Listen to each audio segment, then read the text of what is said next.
जी का जो वैल्यू अपन ने निकाला था, क्या बताया था कि जो ग्रेविटेशनल फील्ड का इंटेंसिटी होता है वही एक्सेलरेशन ड्यू टू ग्रेविटी है। फिर उसमें वेरिएशन देखा अपन ने, कैसे? विथ हाइट, विथ डेप्थ, ठीक है, due to rotation of earth, shape of earth, equator, pole, सारी बातें अपन ने की थी। 21 किलोमीटर ज्यादा होना, वो सारी बातें अपनी हो गई थी, ठीक है। उसके बाद एकदम लास्ट पार्ट अपन ने ये देखा था कि कंजर्वेशन ऑफ मैकेनिकल एनर्जी पे बेस्ड क्वेश्चंस किए थे। एस्केप वेलोसिटी, किस वेलोसिटी से फेंके तो पार्टिकल जो है वो अर्थ की ग्रेविटी को क्रॉस करके इनफाइनाइट पे चले जाता है, ठीक है। एस्केप वेलोसिटी अर्थ सरफेस पे कितनी होती है, हाइट पे कितनी होती है, सारे रिजल्ट्स हम ऑलरेडी पढ़ चुके हैं। क्लियर है क्या? इतना डिस्कस हम कर चुके हैं। एस्केप वेलोसिटी के लिए आपको मिनिमम कितना स्पीड जो है वो देना पड़ेगा, किस हाइट पे, किस सरफेस पे, ये सारी बातें अपनी ऑलरेडी डन हो चुकी हैं। अब हमको क्या पढ़ना है? Kepler's law and motion of satellite. Heading डाल लीजिए, Kepler's law and motion of satellite. Kepler's law and motion of satellite, heading already डली हुई है क्या? लास्ट पार्ट है ये। इसमें पहली साइड हेडिंग डाली है ऑर्बिटल स्पीड। पहली साइड हेडिंग क्या डालेंगे अपन इसमें? ऑर्बिटल स्पीड या ऑर्बिटल वेलोसिटी। एक बेसिक हेडिंग आप पढ़ने जा रहे हो, ऑर्बिटल स्पीड या ऑर्बिटल वेलोसिटी, बहुत बेसिक हेडिंग है। बेसिक हेडिंग क्यों बोल रहा हूं मैं? क्योंकि ये कॉमन टर्म है जो जरूरी नहीं है कि हम इसी चैप्टर में पढ़ें।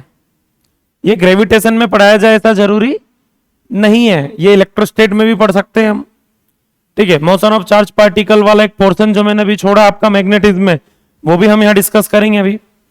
उसके बाद एटॉमिक स्ट्रक्चर के अंदर भी ऑर्बिटल स्पीड होती है। ऑर्बिटल स्पीड का मतलब बेसिकली होता क्या, मैं आपको समझाना चाहता हूं। जैसे मान लो, एक बहुत सिंपल सी बात बताता हूं मैं कि ये अर्थ है और अर्थ के चारों तरफ जो है, अर्थ का एक नेचुरल सैटेलाइट है, कौन? मून, जो अर्थ के चारों तरफ घूम रहा है, हाँ या ना? अर्थ के चारों तरफ एक सर्कुलर ऑर्बिट के अंदर क्या कर रहा है? रिवॉल्व कर रहा है। अच्छा, आप सब लोग जानते हैं कि सर्कल पे घूमने के लिए एक फोर्स चाहिए, कौन सा? Centripetal force. वो फोर्स कौन प्रोवाइड कर रहा है? कौन प्रोवाइड कर रहा है? अर्थ का जो ग्रेविटेशनल पुल है उसी से मिल रहा है क्या? Centripetal force.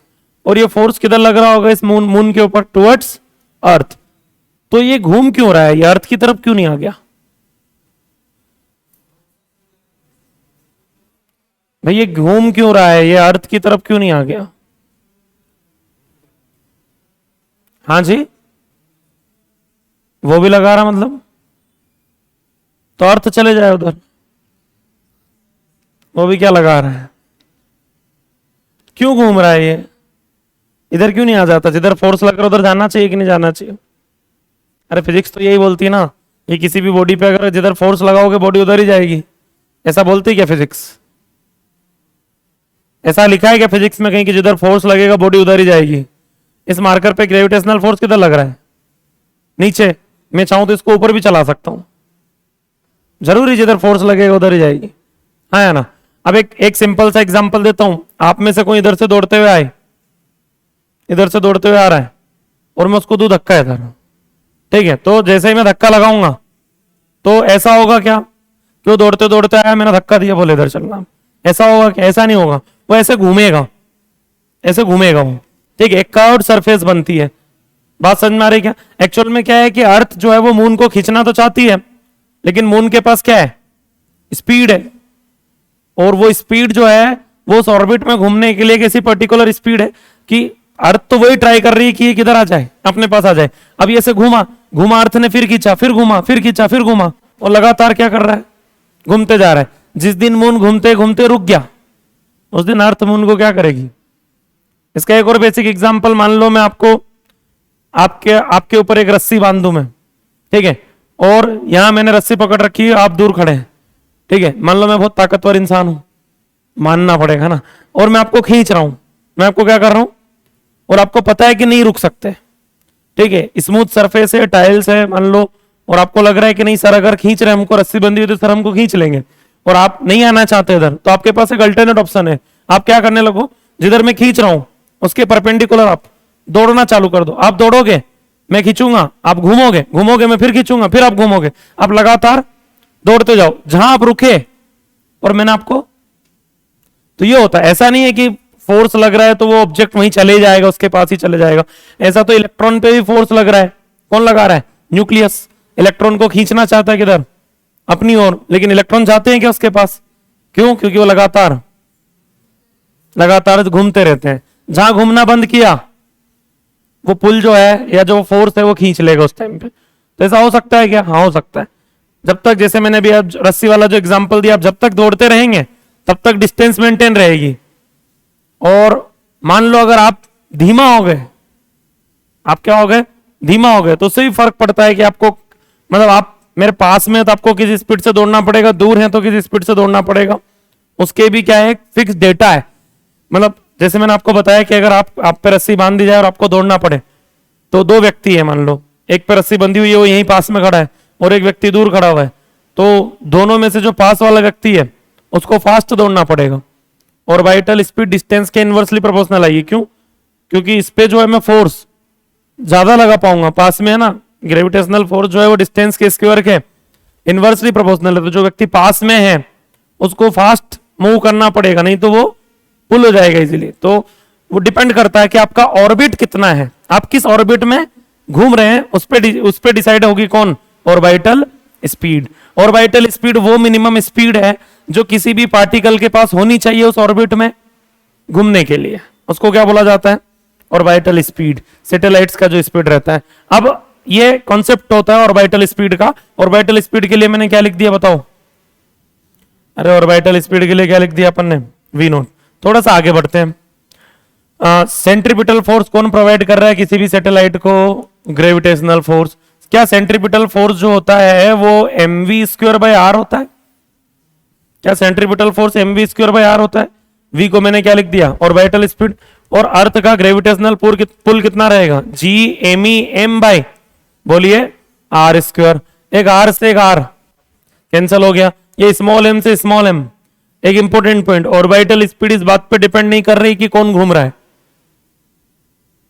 ऑर्बिटल स्पीड इस बात पे डिपेंड नहीं कर रही कि कौन घूम रहा है। ठीक है, आप किसी भी डिस्टेंस पे हो, चाहे आप कुछ भी हो, ठीक है, कितना भी मास हो आपका, आपको उसी स्पीड से घूमना पड़ेगा। फर्क नहीं पड़ता कि सैटेलाइट छोटा है कि बड़ा है। ठीक है, ये इंपॉर्टेंट पॉइंट रहता है। अब अगर अपन बात करें ऑर्बिटल स्पीड का square equal to √Gme/r, then orbital speed equal to, sorry, Gme/r square था, तो ऑर्बिटल स्पीड की वैल्यू कितनी आ गई? √Gme/। क्या आपको मिलता जुलता रिजल्ट दिख रहा है? क्या ऐसे ही कुछ हमने एस्केप वेलोसिटी के अंदर पढ़ा है? नहीं। एस्केप वेलोसिटी का जो रिजल्ट था वो कितना था? बोलिए, √2Gme/r। वो कितना था? √2। इसका मतलब ये हो गया कि जो एस्केप वेलोसिटी होती है किसी भी सैटेलाइट की, वो √2 टाइम होती है किसकी? ऑर्बिटल स्पीड की। अरे एस्केप वेलोसिटी और ऑर्बिटल स्पीड में रिलेशन क्या है? √2 टाइम। क्लियर है क्या? √2 टाइम, √2 का वैल्यू कितना होता है? 1. अरे बोलो, 1.414। 1. अब मान लो एक, आप इमेजिन कीजिए अर्थ है, अर्थ के से कुछ रेडियस पे कौन है? सैटेलाइट है जो अर्थ के चारों तरफ घूम रहा है। उसकी स्पीड क्या है? उसकी स्पीड ये है भैया, अर्थ के चारों तरफ एक सैटेलाइट घूम रहा है, तो उसकी जो स्पीड है वो क्या है? ये है, ऑर्बिटल स्पीड है। क्लियर है क्या? कितनी है? √Gm/r। अब मान लो आप क्या करते हैं, आपने जाके उस सैटेलाइट को धक्का दे दिया और उसकी स्पीड को √2 टाइम बढ़ा दिया। कितना बढ़ा दिया? √2 टाइम कर दिया। तो आपने अगर ऑर्बिटल स्पीड को √2 टाइम कर दिया, तो वो जो स्पीड बन गई वो कौन सी बन गई? एस्केप वेलोसिटी बन गई। तो सैटेलाइट चले जाएगा, उस फील्ड को छोड़ के निकल लेगा वहां से, कभी लौट के वापस नहीं आएगा। तो आपसे पूछा जाता है कि एक रिवॉल्विंग सैटेलाइट की स्पीड को कितने टाइम कर दें कि वो ग्रेविटेशनल फील्ड से क्या कर जाए? एस्केप कर जाए। तो क्या बोलोगे? √2 टाइम करना। √2 टाइम करने का मतलब होता है 1.414 टाइम करना। इसका मतलब होता है 141.4% कर देना। मैं हिंदी में लिख रहा हूं, हाँ या ना? तो बढ़ाएंगे कितना? 41.4% बढ़ा देना। 41.4% मतलब अगर आप किसी सैटेलाइट की स्पीड को 41.4% बढ़ा देते हैं तो वो सैटेलाइट है से था हो जाएगा। ठीक है, मतलब सैटेलाइट चले जाएगा। कहां चले जाएगा? अर्थ का जो ग्रेविटी है उससे बाहर इनफाइनाइट पे चले जाएगा, स्केप कर जाएगा, क्योंकि 41.4% बढ़ाना मतलब उसको 141.4% कर देना, 141.4% कर देना मतलब 1.414 टाइम कर देना, 1.414 टाइम करना मतलब √2 टाइम करना, और अगर आप ऑर्बिटल स्पीड को √2 टाइम कर देते हैं तो वो एस्केप वेलोसिटी बन जाती है। क्लियर है क्या? छापिए। हाँ जी, R is the radius of orbit, R is the radius of orbit, centre से डिस्टेंस है ये अर्थ के ना। अगर अर्थ सरफेस से हाइट दिया रहे तो आपको आर ई प्लस एच लिखना पड़ेगा। ये बहुत इंपॉर्टेंट पॉइंट रहता है ये भी, कि R is the radius of orbit, इसको आर ई प्लस एच लिखना पड़ेगा अगर सरफेस से हाइट दिया हुआ है तो। आर को क्या बोलेंगे बताओ? आर क्या है? रेडियस ऑफ ऑर्बिट, किस रेडियस में आप घूम रहे हो? रेडियस ऑफ ऑर्बिट, राइट, ठीक।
हाँ जी,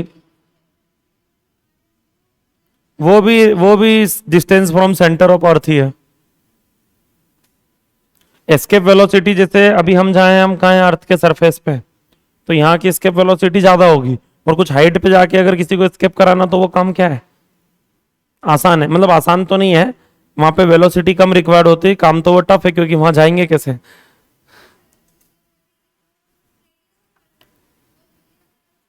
नहीं, एस्केप वेलोसिटी में रेडियस ऑफ अर्थ नहीं होती है।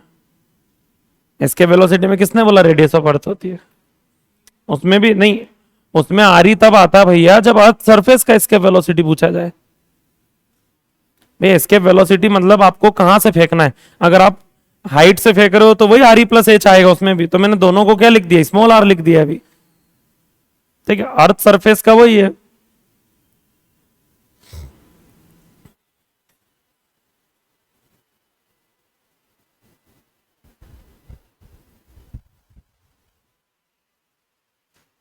हो गया क्या?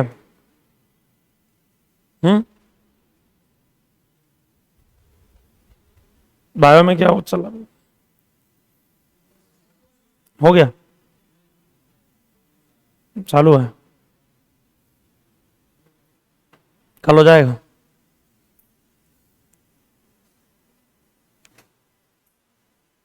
बोला हमको क्या पता। हो गया ये।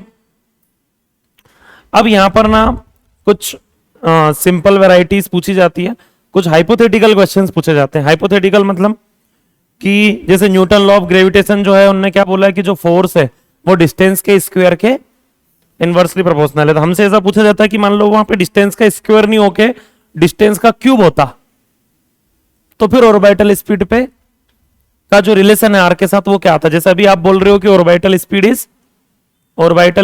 Is inversely proportional to root R, अभी तो यही कहानी चल रही है ना, रूट जीएम बाई आर ही लिखा अपन ने, तो ऑर्बिटल स्पीड अभी तो रूट आर के इनवर्सली प्रोपोर्शनल है।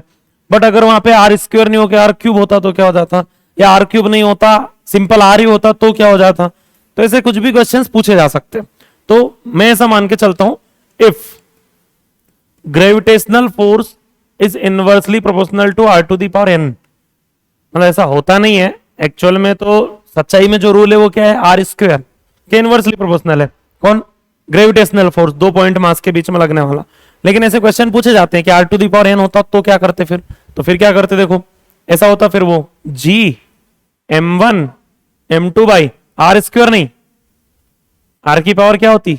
एन, ठीक है। अब ये एन कुछ भी हो सकती है, आपसे क्वेश्चन कुछ भी पूछा जा सकता है कि क्यूब हो तो क्या, पावर 1 हो तो क्या, पावर 5 हो तो क्या, है ना। फिर लेकिन फिर भी सेंट्रीपिटल फोर्स को तो यही लिखते हैं हम, क्या, M V square by R. तो ये एम से एम तो अभी भी क्या हो जाता, कैंसिल हो जाता। तो अब कहीं ना कहीं अगर अपन बात करें तो अब ऑर्बिटल स्पीड का स्क्वायर जब मैं लिखता तो बताओ क्या बनता, जी एम ई, और ये आर को उधर भेज दो, R divided by R to the power क्या, एन। तो इसको अगर इधर भेजेंगे तो बताओ क्या हो जाएगा, अरे बताओ भैया, ऑर्बिटल स्पीड का स्क्वायर इक्वल टू बताओ G M E divided by R to the power N, और वो आके -1, तो बताओ क्या बनेगी, एन -1। अच्छा अभी तो स्क्वायर पे नहीं हटाया हमने, तो रूट लगाऊंगा तो बताओ क्या बनेगा, ऑर्बिटल स्पीड, सॉरी स्क्वायर नहीं लिखना, ऑर्बिटल स्पीड इक्वल टू बताओ क्या बनेगा, root G M E divided by R to the power N -1। Clear है क्या, ये एक्चुअल में रिजल्ट हो जाता किसका, ऑर्बिटल स्पीड का। अच्छा रूट मतलब पावर कितनी होती है, 1/2, तो आर की पावर n-1 भी और 1/2 भी है, मतलब ऑर्बिटल स्पीड इनवर्सली प्रोपोर्शनल होता, बताओ आर की पावर क्या, n-1 अरे समझ में आया क्या, ये n-1/2 का 2 कहां से आया, ये वो रूट की वजह से आया।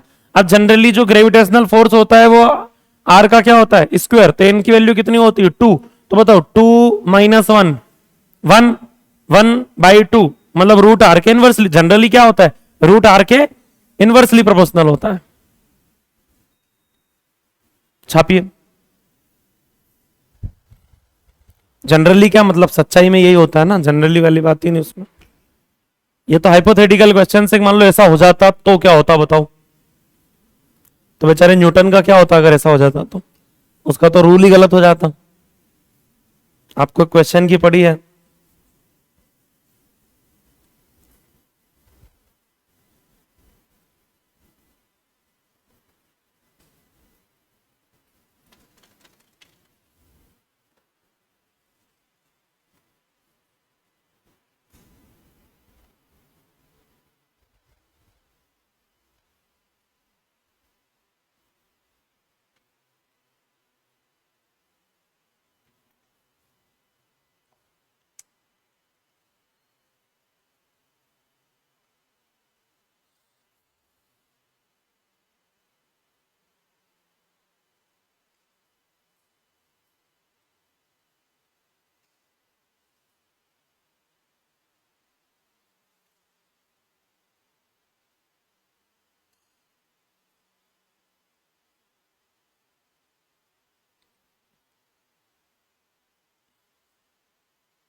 हो गया, आगे बढ़े। देखिए ये क्या कर रहा हूं,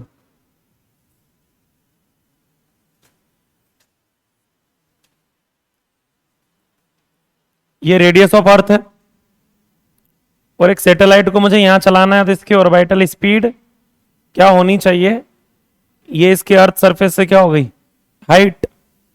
तो बताओ यहां इस कंडीशन में जो आर का वैल्यू हो जाएगा वो क्या हो जाएगा, आर ई प्लस एच। तो इस ऑर्बिट में घूमने के लिए, इस ऑर्बिट में घूमने के लिए ऑर्बिटल स्पीड की जो वैल्यू है वो कितनी आनी चाहिए बताओ, ऑर्बिटल स्पीड बोलो कितना आएगा, root G M E by R E plus.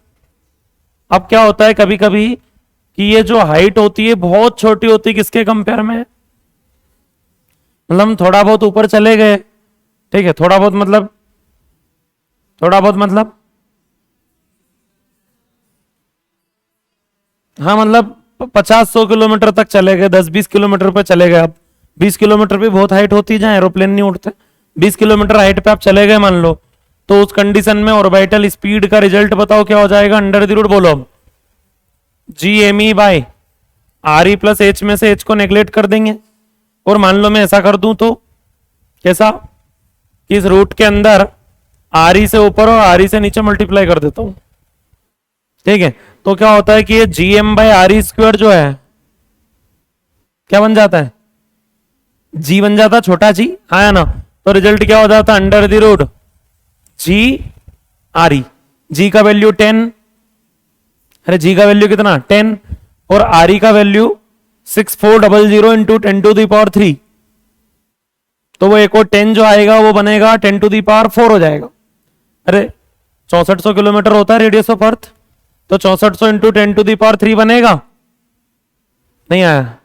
और एक वो जी का 10 जो है वो मिलके कितना हो जाएगा 10⁻4, 10⁻4 रूट से बाहर आएगा तो 10⁻2, और 6400 बाहर आएगा तो बन के आएगा 80, 80 इंटू 10⁻2 मीटर पर सेकंड, मतलब 8000 मीटर पर सेकंड। मैं ऐसा लिख सकता हूं 8 किलोमीटर पर सेकंड, 1000 मीटर को, तो बताओ ये वैल्यू जो है वो अप्रोक्स कितनी आती है, 8 किलोमीटर, 8 किलोमीटर पर सेकंड, ठीक है। मतलब आप में से किसी को ऊपर उठा के ले जाएं और 8 किलोमीटर पर सेकंड से फेंक दें, तो वो जीवन भर अर्थ के चारों तरफ गोल गोल घूमता रहेगा, क्या बन जाएगा, सैटेलाइट बन जाएगा। तो क्या बन जाएगा, सैटेलाइट क्या होता है, सैटेलाइट का मतलब वो नहीं जो मूवियों में दिखाया जाता है, एक डिवाइस होता है, मशीन है ना। सैटेलाइट मतलब वो जो किसी प्लेनेट के चारों तरफ घूमे, अब वो सैटेलाइट आप भी हो सकते हैं, अरे नहीं हो सकते हैं क्या हम, आपके अंदर भी तो 2-2 कैमरा सेट है ऑब्जर्वेशन के लिए, छापिए। एक सैटेलाइट को टाइफाइड हो गया,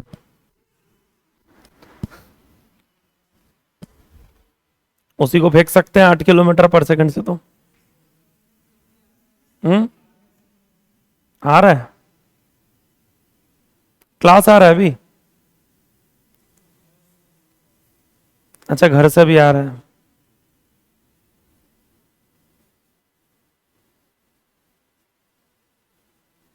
क्या करें, आ रहा तो बताओ।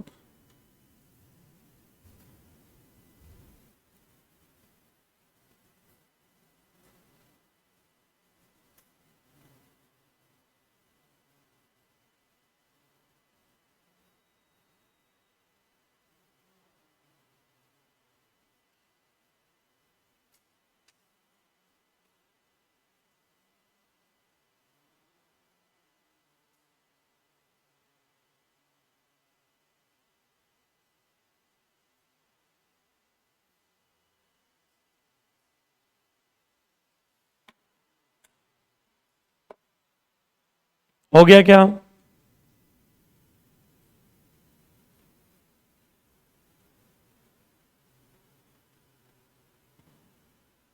जल्दी लिखिए थोड़ा सा,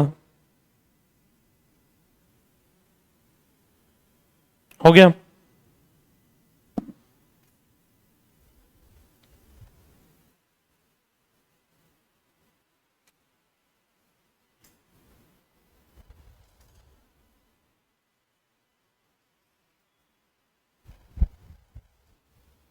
अब देखिए ये ग्रेविटेशन का पार्ट नहीं अभी मैं जो आपको पढ़ाने जा रहा हूं, लेकिन है वही ऑर्बिटल स्पीड से रिलेटेड पोर्शन ये रहता है।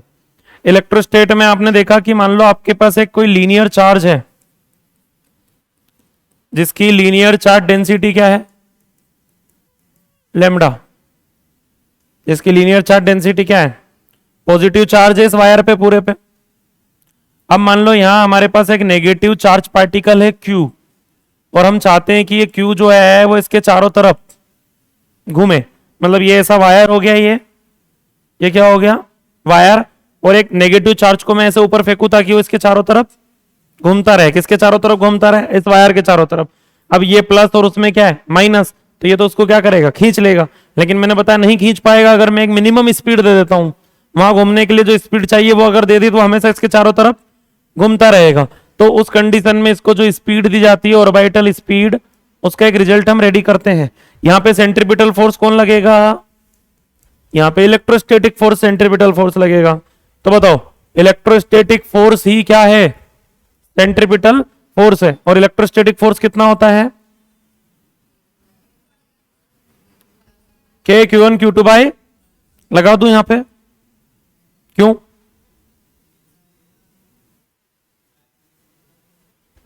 हाँ, तो चार्ज डेंसिटी से चार्ज नहीं निकलता है क्या?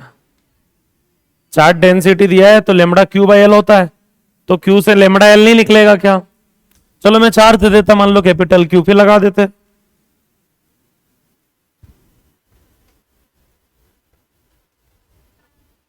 हाँ, तुमको 8 किलोमीटर पर सेकंड की स्पीड देनी ही पड़ेगी क्या? अर्थ सरफेस से ऊपर जाए, घूमते रहना फिर जीवन भर। लगा देते क्या? मैं के Q1 Q2 by R square नहीं लगा सकता, क्यों? कौन स्टूडेंट इस बात का आंसर देगा मुझे इधर अभी? ये तो मैं बता रहा हूं आपको कब नहीं लगा सकते। क्यों नहीं लगा सकते आप जानते हैं? एग्जैक्टली कुलम्ब्स लॉ है वो, और वो केवल पॉइंट चार्ज के लिए वैलिड है। और यहां पे एक तो पॉइंट चार्ज है, लेकिन दूसरा क्या है? Linear charge. लीनियर चार्ज के लिए कुलम्ब्स लॉ अगर लगाओगे तो गड़बड़ है फिर। ठीक है, यहाँ के Q1 Q2 by R square नहीं चलेगा, तो फिर इलेक्ट्रोस्टैटिक फोर्स निकालेंगे कैसे? F इक्वल टू QE आज के दिन के लिए ही पढ़ाया गया था, ताकि जहां पे कुलम्ब्स लॉ नहीं अप्लाई हो वहां पे आप QE से फोर्स निकाल सकें। ठीक है, तो इलेक्ट्रोस्टैटिक फोर्स को क्या लिखोगे? F is equal to QE, और सेंट्रीपिटल इसका मास मान लेते हैं कितना? M। बोलो सेंट्रीपिटल क्या होता है? अरे भैया mv square by R. R क्या हो जाएगा? आर वो डिस्टेंस हो जाएगा जिस ऑर्बिट में घूम रहा हूं, उस ऑर्बिट का क्या? रेडियस। बताओ QE। कोई मुझे इलेक्ट्रिक फील्ड का रिजल्ट बताएगा? इलेक्ट्रिक फील्ड का रिजल्ट कोई बताएगा क्या मुझे? के क्यू बाई आर स्क्वायर है ना? हाँ, हेलो।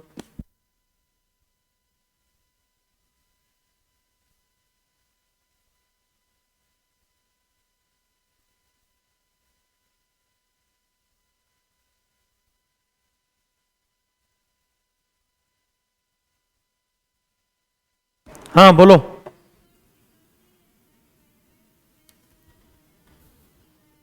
इतना भयंकर तो मैंने नहीं पढ़ाया कसम से। ये मेरे फिजिक्स का ज्ञान तो नहीं हो सकता कि एक लीनियर वायर की इलेक्ट्रिक फील्ड इतनी भयंकर है। मैंने ही नहीं पढ़ा जीवन में कभी इतनी भयंकर फील्ड। पढ़ी है मतलब, पर पोटेंशियल पढ़ा है, मतलब फील्ड नहीं पढ़ी मैंने। पोटेंशियल का रिजल्ट सही बोली है लड़की, लेकिन मुझे यहाँ फील्ड चाहिए। अरे 2k लेमड़ा बाय आर कितनी होती है? 2k lambda by are. क्या कर रहे हो यार तुम लोग? कितनी होती है? 2k lambda by are. इधर हो गया mv स्क्वायर बाई आर। मेरे हिसाब से डंडा रेडी रखना चाहिए। आर से आर क्या हो जाएगा? कैंसल। तो ऑर्बिटल स्पीड जो है वो कितनी हो गई बताओ? बोलो, अब तो बोल दो कम से कम। हाँ बोलो, 2k lambda Q by M. अच्छा, एक इंपॉर्टेंट चीज आपको दिखाई दे रही है यहाँ पे, orbital speed does not depends on radius पर डिपेंड।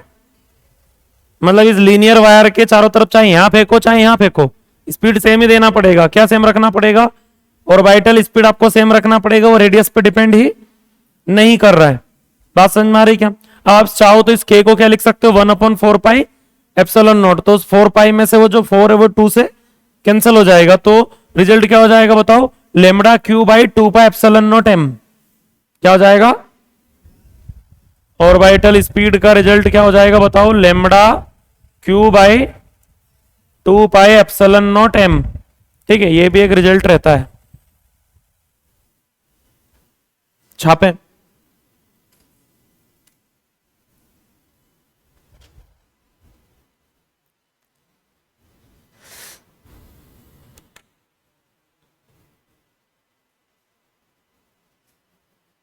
मुझे नहीं पता था कि इतना अच्छा इलेक्ट्रोस्टैट आता है तुम लोगों को।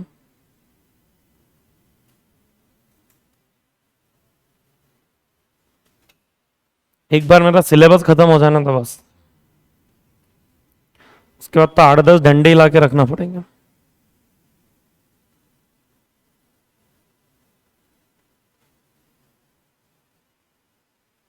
छह महीने का टाइम है मेरे पास। जनवरी में कोई नींद में भी पूछेगा ना तो निकलेगा 2k लैम्डा बाय आर।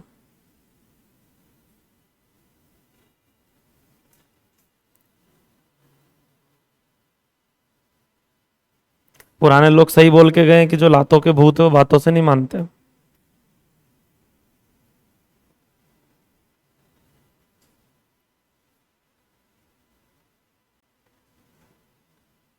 कोई पोटेंशियल बता रहा है, कोई पॉइंट चार्ज की फील्ड बता रहा है, पर कोई लीनियर चार्ज की नहीं बता रहा।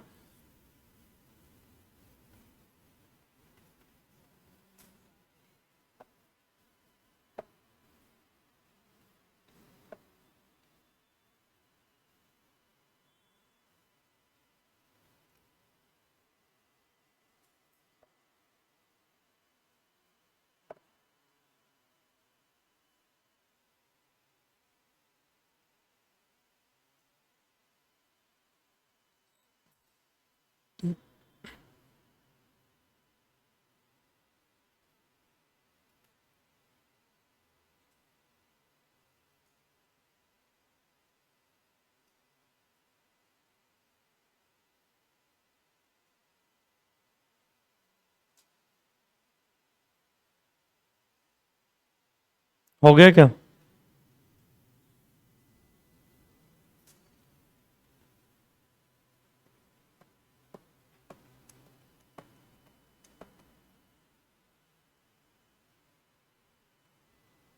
बढ़े आगे।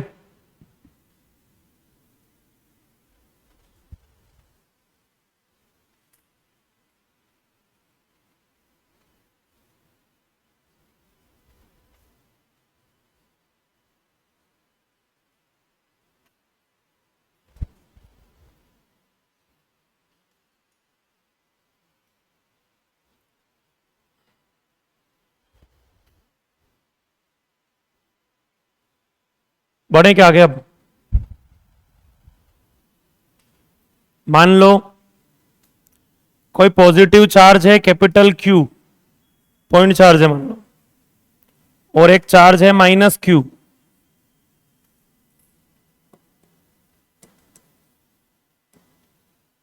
एक पॉइंट चार्ज है कितना? Minus Q. इसको यहां ऑर्बिटल स्पीड दिया गया, ये चारों तरफ घूम रहा है। ऐसा अरेंजमेंट आपको एटम के अंदर देखने को मिलता है, ठीक है। इन एटम, एटम के अंदर अगर हम बात करें तो जो कैपिटल क्यू दिख रहा है ना सेंटर में, यहां होता है न्यूक्लियस। और न्यूक्लियस में कौन रहते हैं? प्रोटॉन। और एक प्रोटॉन पे कितना चार्ज होता है? ई। एक प्रोटॉन पे कितना चार्ज होता है? और न्यूक्लियस में कितने प्रोटॉन रहते हैं? जेड। कितने प्रोटॉन रहते हैं? जेड बोले तो एटॉमिक नंबर, डिपेंड करता है वो किसका एटम है, ठीक है। तो जो क्यू का वैल्यू है वहां पे कितना हो जाता है? जेड ई। एटम के अंदर इसी कैपिटल क्यू का वैल्यू जो है, जो सेंटर में प्लस रखा ना, इसकी जगह न्यूक्लियस पे कितना चार्ज होता है? जेड ई। क्यों न्यूक्लियस पे चार्ज कैसे आ गया? जेड ई। क्योंकि प्रोटॉन और इलेक्ट्रॉन तो बैलेंस करके नेट चार्ज क्या आना चाहिए? 0 आना चाहिए। तो न्यूक्लियस के अंदर इलेक्ट्रॉन नहीं रहता, इलेक्ट्रॉन तो बाहर है ना। अरे इलेक्ट्रॉन कहां है? न्यूक्लियस के अंदर ओनली कौन है? प्रोटॉन। तो पॉजिटिव चार्ज होगा कितना? जेड ई। और ये एटम में जो चारों तरफ घूमे गए चार्ज कौन? Minus Q. इस माइनस क्यू की वैल्यू वहां पे कितनी होगी आपके हिसाब से पता? माइनस ई। एटम में कौन घूमता है चारों तरफ? इलेक्ट्रॉन। और इलेक्ट्रॉन का चार्ज भी कितना होता है? ई। मतलब मैं ये इसलिए लिख के दे रहा हूं क्योंकि इसका जो आप रिजल्ट रेडी कर रहे हो, सेम रिजल्ट किसके लिए चलेगा? एटम के लिए भी चलेगा। केवल कैपिटल क्यू की जगह पे आपको क्या लिखना रहेगा? जेड ई। और जो स्मॉल क्यू है वहां पे आपको क्या लिखना रहेगा? माइनस ई। ये आप एटॉमिक स्ट्रक्चर से कनेक्ट हो गए सीधा मॉडर्न फिजिक्स के। मतलब ये थ्योरी अपन एटॉमिक स्ट्रक्चर में पढ़ते हैं, लेकिन मैं यही पढ़ाऊंगा सब। तो बताओ यहां पर भी सेंट्रीपिटल फोर्स कौन प्रोवाइड कर रहा होगा? इलेक्ट्रोस्टैटिक फोर्स ही प्रोवाइड कर रहा है। कौन? Centripetal force. इलेक्ट्रोस्टैटिक फोर्स का वैल्यू बताओ कितना आएगा अब इन दोनों के बीच में? हाँ, अब तो पॉइंट चार्ज अब तो लगाओ, जहां लगाना नहीं होता वहां लगा देते हो, और जहां लगाना होता है बोले अब क्या लग जाएगा? के Q one Q two by, तो के Q one Q two by बोलो आर स्क्वायर। आर क्या है? रेडियस ऑफ वही ऑर्बिट या ऑर्बिटल जो भी आप बोलो। और सेंट्रीपिटल फोर्स को क्या लिखेंगे, M V square by R, एक आर से एक आर कैंसल, तो ऑर्बिटल स्पीड का रिजल्ट बोलो क्या हो गया, v equal to root K Q Q by R का, हाँ अच्छा एम भी है, आर एम, ये कौन हो गया अपना ऑर्बिटल स्पीड, किसके लिए, एक चार्ज पार्टिकल के लिए जो पॉजिटिव चार्ज के चारों तरफ घूम रहा हो। तो ये जो सर्कुलर पाथ आया है ये कौन सी फील्ड में आया है, इलेक्ट्रिक फील्ड में। मैंने आपको क्या बोला था, इलेक्ट्रिक फील्ड में सर्कुलर पाथ हो सकता है क्या, ये रहा, ये रहा, ये सब कौन से पाथ है, सर्कुलर पाथ ही तो है, लेकिन इनकी जो इलेक्ट्रिक फील्ड होती है वो कैसी होती है, नॉन यूनिफॉर्म। कैसे बोल सकते हो नॉन यूनिफॉर्म, बोले इसकी होती है 2k lambda by R, R के इनवर्सली प्रोपोर्शनल, जैसे जैसे डिस्टेंस बढ़ती जाएगी वैसे वैसे फील्ड, तो कम होना मतलब वेरी करना, और वेरिएबल है तो फिर उसको यूनिफॉर्म तो नहीं बोलेंगे अपन। तो वहां कैसा पाथ आ रहा है, सर्कुलर। अगर आप ऐसा बोल रहे हैं कि नहीं इलेक्ट्रिक फील्ड मतलब कांस्टेंट हो तो नहीं आता है, ठीक है, मतलब ये अपन ऐसा बोले कि कांस्टेंट में भी तो घुमा सकते हैं, तो एक जो सीट होती है, सीट मतलब चार्ज सीट, उसकी इलेक्ट्रिक फील्ड कितनी होती है, सिग्मा बाय 2 एप्सिलॉन नॉट, उसके चारों तरफ किसी को सर्कल पे घुमा के देखना, नहीं घूम पाएगा। अरे वहां क्यों नहीं हो सकता, क्यों, क्योंकि चार्ज सीट की जो इलेक्ट्रिक फील्ड होती है वो कांस्टेंट होती है, यूनिफॉर्म फील्ड प्रोड्यूस करती है, कौन, चार्ज सीट। और ये हो गया ये पॉइंट चार्ज, ये पॉइंट चार्ज भी कैसी फील्ड प्रोड्यूस करेगा, वेरिएबल। इसका फॉर्मूला भी क्या होता है फील्ड का, K Q by R square, R square के इनवर्सली प्रोपोर्शनल।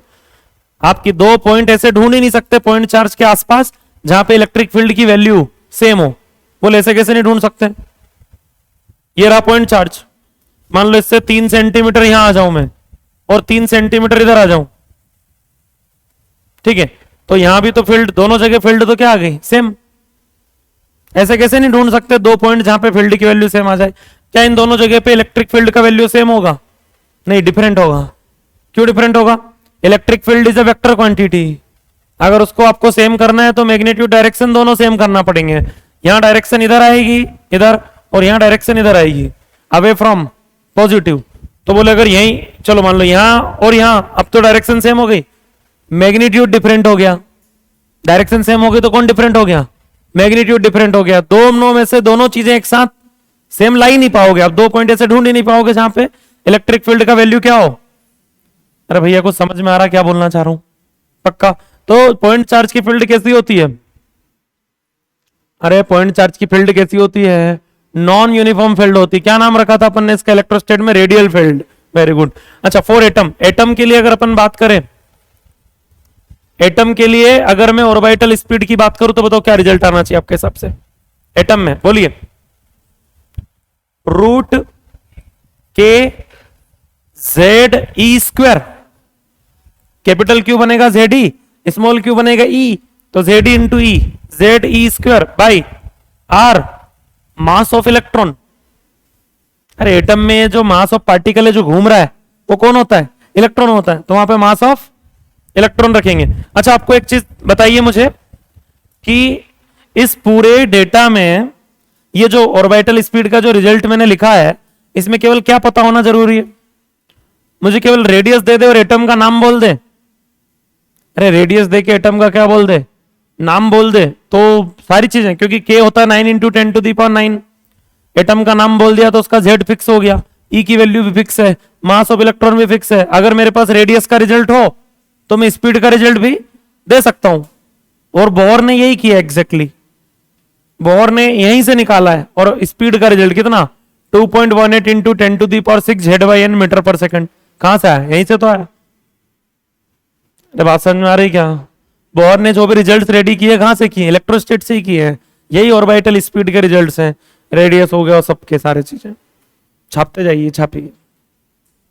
बोर से एटॉमिक मॉडल जानते हो ना आप लोग, एटॉमिक स्ट्रक्चर आपका अभी करेंटली खत्म हुआ है केमिस्ट्री में, नहीं हुआ अभी, अच्छा क्वांटम नंबर चल रहा है ना, कल हो जाएगा।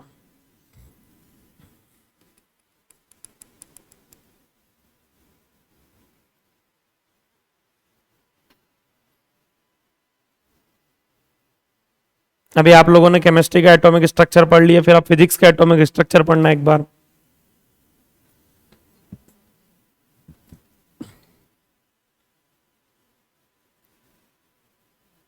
रदरफोर्ड एक्सपेरिमेंट पढ़ा?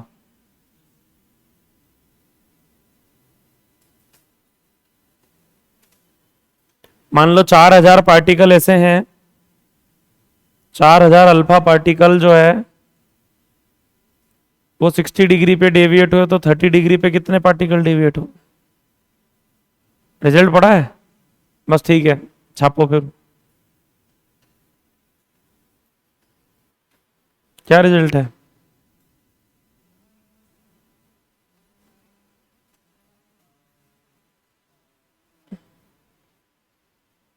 इनवर्सली प्रोपोर्शनल है साइन की power 4 theta by 2।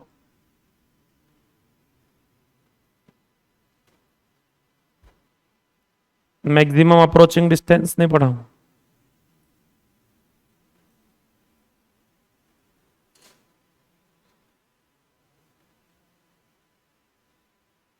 Rutherford experiment में ही पढ़ेंगे अपन।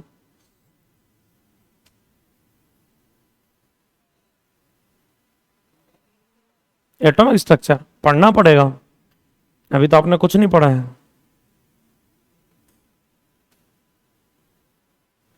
अपना एटॉमिक बहुत खतरनाक रहता है। अभी तो आपने घूमते हुए इलेक्ट्रॉन का ऑर्बिट का रेडियस, वेलोसिटी और एनर्जी पढ़ा है।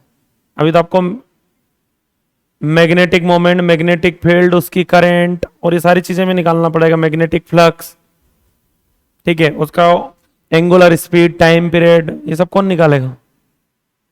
ऐसे फिजिक्स के मास्टर निकालते हैं। वी और आर है तो हालांकि V equal to R omega लगा सकते हो आप। वी का भी रिजल्ट है, आर का भी रिजल्ट है, तो वी इक्वल टू वहां से ओमेगा आ जाएगा। फिर ओमेगा को 2 पाई एफ लिखेंगे तो वहां से फ्रीक्वेंसी आएगी। फिर 2 पाई बाई टी लिखेंगे तो टाइम पीरियड आएगा। फिर I equal to Q by T लिखेंगे तो करंट आएगा। बहुत कुछ पढ़ना अभी एटॉमिक में, टेंशन मत लीजिए। हम ये नहीं पढ़ेंगे अपन, क्वांटम नंबर वाला पार्ट नहीं पढ़ते हैं बस फिजिक्स में। हो गया क्या? छाप लिया आप लोगों ने?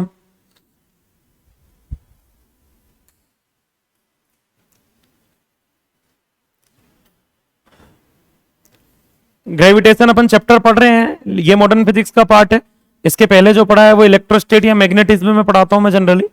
मैं कंबाइन कर रहा हूं क्योंकि एक फिक्स कॉन्सेप्ट है ऑर्बिटल स्पीड, कि आपको कुछ नहीं करना होता है, जो फोर्स लग रहा है उसको mv²/r के इक्वल करके वहां से ऑर्बिटल स्पीड का रिजल्ट रेडी करना होता है। ठीक है, सेंट्रीपिटल फोर्स कौन है ये पहचानना है और फिर mv²/r के इक्वल करना। हो गया ये, बड़े आगे। नेक्स्ट हेडिंग लिखिए, energy of satellite. Energy of satellite. वापिस मैं मुद्दे की बात पे आता हूं अपने ग्रेविटेशन चैप्टर पे। Energy of satellite. Energy of satellite, किसी भी सैटेलाइट की एनर्जी जो होती है वो क्या रहती है क्या नहीं, उन सारी बातों पे अपन डिस्कशन कर रहे हैं अभी। देखिए भैया, ये हम मान के चल रहे हैं अर्थ। मान के क्या चल रहे हैं, मतलब ये अर्थ ही है अभी तो अपने लिए ना। और अर्थ के सेंटर से आर डिस्टेंस पे, आर समझ में आ रहा ना आपको? एक्चुअल में हाइट अगर दिया रहेगा तो आप आर को क्या लिखोगे, आर ई प्लस एच, है ना। अभी मैं सेंटर से टोटल डिस्टेंस मान के चल रहा हूं, कितनी? आर। आर डिस्टेंस पे एक पार्टिकल है, पार्टिकल नहीं मतलब एक सैटेलाइट है जिसका मास कितना है, स्मॉल एम, ठीक है। और वो अर्थ के चारों तरफ ऐसे अपने ऑर्बिट में घूम रहा है। क्लियर है क्या? तो इसके पास कौन कौन सी एनर्जी होगी? इसके पास काइनेटिक एनर्जी भी होगी, पोटेंशियल एनर्जी भी होगी, और जब दोनों एनर्जी होगी तो दोनों को जोड़ देंगे तो टोटल एनर्जी आ जाएगी। चलो सबसे पहले मैं निकालता हूं इसका क्या, काइनेटिक एनर्जी। क्या होता है काइनेटिक एनर्जी का फॉर्मूला बताओ? Half M V square. Half M, और यहां पे जो इसकी स्पीड है v, वो कितनी है, vo। What is vo? Orbital speed. तो बताओ kinetic energy is equal to, बोलिए बोलिए, हाफ एम, ऑर्बिटल स्पीड क्या होती है, रूट gme/r, लेकिन यहां पे उसका स्क्वायर है तो क्या लिखूंगा बताओ, gme/r। देन काइनेटिक एनर्जी का रिजल्ट क्या रेडी हो गया मेरे पास, बताओ, gmem/2r। कोई समस्या किसी को? पक्का? दूसरा रिजल्ट, दूसरा potential energy. Potential energy U, क्या होता है potential energy? Gravitational potential energy का रिजल्ट क्या है? Minus G m1 m2 by R. Gravitational potential energy का रिजल्ट क्या है? Minus G m1 m2 by R. दो पार्टिकल की पोटेंशियल एनर्जी यही होती है। अब एक का मास कितना है? m ही, एक अर्थ है और एक सैटेलाइट है, उसका मास कितना है? m, और दोनों के बीच में डिस्टेंस कितनी है? r। तो माइनस जी m ही m बाई आर, ये क्या हो गई? बोलो कौन हो गया? Potential energy. नाउ थर्ड कौन? Total energy. Total energy equal to potential energy plus kinetic energy, हाँ है ना? तो टोटल एनर्जी की वैल्यू बताओ कितनी आ रही? Potential energy minus G M E M by R plus kinetic energy का रिजल्ट था G M E M by 2r। ठीक है, काइनेटिक एनर्जी का रिजल्ट यही है। अब इन दोनों को अगर जोड़े हैं तो आंसर प्लस में आएगा कि माइनस में? आंसर क्या आएगा? माइनस में आएगा। अरे ये -1 है और ये प्लस हाफ है, -1 और प्लस का आधा, तो क्या बचेगा? माइनस आधा। तो आंसर बोलो -1/2 या 1/2 नहीं लिखते अपन क्योंकि वो इतनी देर से जो लिख रहे हैं वही लिखेंगे अपन। बताओ क्या लिखेंगे? बताओ minus G M E M by 2r। तो ये टोटल एनर्जी तो उतनी आई जितनी काइनेटिक एनर्जी थी, लेकिन काइनेटिक एनर्जी पॉजिटिव होती है और टोटल एनर्जी नेगेटिव होती है। अगर इस टोटल एनर्जी को 0 कर दें तो मतलब ये वैल्यू माइनस में है। अभी टोटल एनर्जी जो है वो क्या है? नेगेटिव है। तो नेगेटिव जब तक ये टोटल एनर्जी नेगेटिव है तब तक ये सैटेलाइट जो है वो अर्थ के साथ बाउंडेड है। बाउंडेड है मतलब तब तक आप अर्थ के सैटेलाइट बने रहोगे। जिस दिन आपकी टोटल एनर्जी 0 हुई, टोटल एनर्जी 0 कहां होती पता है? इनफाइनाइट पे जाके पोटेंशियल 0 हो जाती है और हम इतनी स्पीड से फेंकते हैं कि वहां जाके काइनेटिक भी क्या हो जाती है? रुक जाए चाहे तो काइनेटिक भी क्या हो जाती है? 0। तो वो सिस्टम जो है वो क्या हो जाएगा? सेपरेट। तो ऐसा बोला जाता है कि जब तक टोटल एनर्जी नेगेटिव बनी हुई है तब तक सिस्टम क्या है? बाउंडेड है। बाउंडेड है मतलब हाँ, मतलब सिस्टम जो है वो बंधा हुआ है। बंधा हुआ है मतलब चल रहा है, बढ़िया चल रहा है। बढ़िया चल रहा है मतलब सैटेलाइट घूम रहा है किसके चारों तरफ? अर्थ के चारों तरफ। जिस दिन ये टोटल एनर्जी क्या हो गई? 0 हो गई, तो उस दिन जो है ये सिस्टम बाउंडेड नहीं होगा। और उस दिन ये सिस्टम बाउंडेड मतलब ये दोनों सेपरेट हो जाएंगे। कौन दोनों सेपरेट हो जाएंगे? अर्थ और सैटेलाइट। कितना सेपरेट हो जाएंगे? हमेशा हमेशा के लिए दूर चले जाएंगे। Infinite distance. कितनी डिस्टेंस हो जाएगी? Infinite distance. अब एक बात बताओ मुझे कि मान लो एक सैटेलाइट जो बंधा हुआ है, बंधा हुआ मतलब बाउंडेड बोलते हैं। क्या बोलते हैं? बाउंडेड। एक सैटेलाइट जो अर्थ से बाउंडेड है और मैं चाहता हूं कि वो बाउंडेड नहीं रहे, तो क्या करना चाहिए? किसी सैटेलाइट को कितनी जोर से लात मारें कि वो बाउंडेड नहीं रहे? ठीक है, इतनी जोर से लात मारना है। आपको क्या करना है? आपको देना है G M E M by 2r joule का एनर्जी उसको दे दो। मैंने माइनस नहीं बोला इस बार, मैंने क्या बोला? G M E M by 2r joule का एनर्जी उसको दे दो। क्या उसके पास पहले से कुछ है? हाँ है ना? कितना है? -gmem बाई, तो सेम अमाउंट अगर आप दे दे तो प्लस में, और सेम अमाउंट उसके पास ऑलरेडी किस में है? माइनस में। प्लस माइनस 0, और जहां हुई टोटल एनर्जी 0, सिस्टम क्या हो जाएगा? इनफाइनाइट पे चले जाएगा। कौन? सैटेलाइट। बाउंडेड नहीं रहेगा। कौन? सैटेलाइट। किसके साथ? अर्थ के साथ। तो वो अमाउंट ऑफ एनर्जी जो किसी सिस्टम की मतलब जो सिस्टम बाउंडेड रहता है उसको सेपरेट करने के लिए जो रिक्वायर्ड अमाउंट ऑफ एनर्जी है उसका नाम फिजिक्स में रखा गया बाइंडिंग एनर्जी। अरे क्या रखा गया? ठीक है, तो बाइंडिंग एनर्जी जो है, बाइंडिंग एनर्जी मतलब वो अमाउंट ऑफ एनर्जी आप दे दो तो ये कहां चले जाएगा? इनफाइनाइट पे। तो बाइंडिंग एनर्जी भी पूछे तो ये निकाल के आना रहती क्या? Total energy. ठीक है, ये मत छापना भी है ना, एक स्लाइड ऑलरेडी हो चुकी पहले, यहां से छापना चालू कीजिए।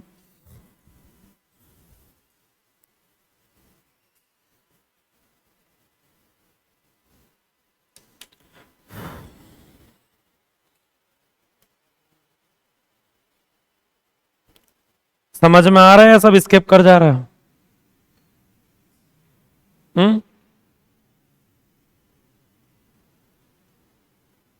बोले ना तो बहुत अच्छे से समझ में आ रहा है ना स्केप हो रहा है। ऑर्बिटल स्पीड घूम रहा है गोल गोल सिर के चारों तरफ। अब देखते हैं, रुक जाएगा तो खींच लेंगे, नहीं तो 41.4% स्पीड बढ़ा देंगे तो खत्म है कि नहीं। बहुत एक नंबर चैप्टर है ये ग्रेविटेशन, बहुत कॉन्सेप्चुअल चैप्टर है। हाँ वो एक अलग बात है कि तुम लोग पढ़ के नहीं आते, तुमको नहीं आता है, तुमको तो इलेक्ट्रोस्टेट भी नहीं आता, गधे हो तुम तो एक नंबर के, पता नहीं कब पढ़ना चालू करोगे। गधे बोलते लड़कियां खुश हो गई, अपने को कुछ नहीं बोला, चलो कुछ नहीं, छापो तुम छापो, कल से पढ़ के आओ, लेकिन है ना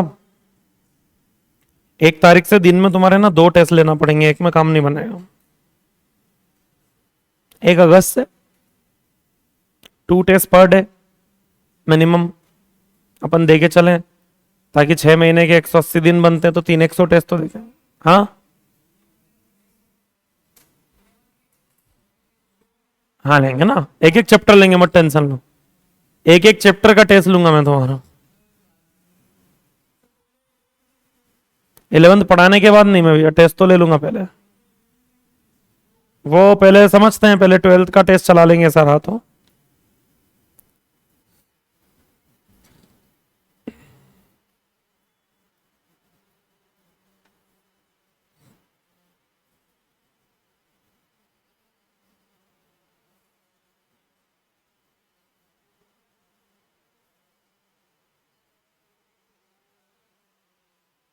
हो गया क्या, आगे बढ़े,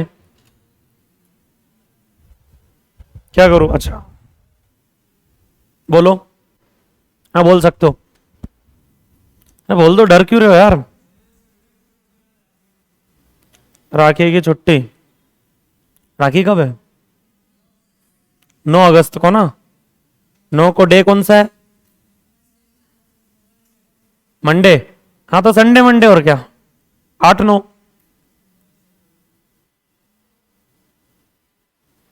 नौ अगस्त को मंडे है, संडे को लगा ले और 10 को छुट्टी दे दो, ऐसा क्यों, तो उसके अगले दिन तुम थोड़ा दोपहर तक आ जाना ना, क्या दिक्कत है, प्रॉब्लम क्या है, उसके अगले दिन तुम आधे दिन तक आ जाना, टेस्ट के टाइम तक बस, मतलब 10 के दिन बोल रहे हो ना तुम, तो 10 के दिन तुम 11 12 बजे तक तो पहुंच ही जाओगे ना इंदौर, क्या दिक्कत है, क्लास तो रहेगी नहीं क्योंकि सिलेबस तो खत्म हो जाएगा। 9 को क्लास की तो टेंशन रहेगी नहीं कि सुबह 8 बजे क्लास आना है।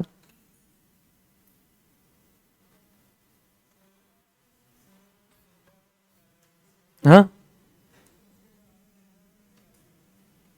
गांव में झंडा 15 तारीख के दिन है सा,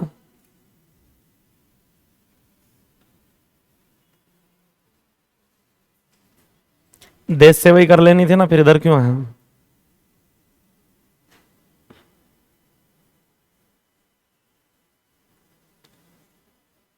सरपंच का चुनाव जितना होगा अगला वापिस है सा,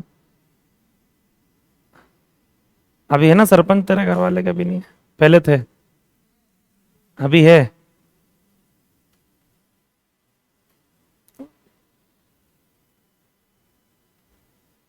ये राजनीति अलग ही चमकती 15 तारीख 26 जनवरी के दिन है ना।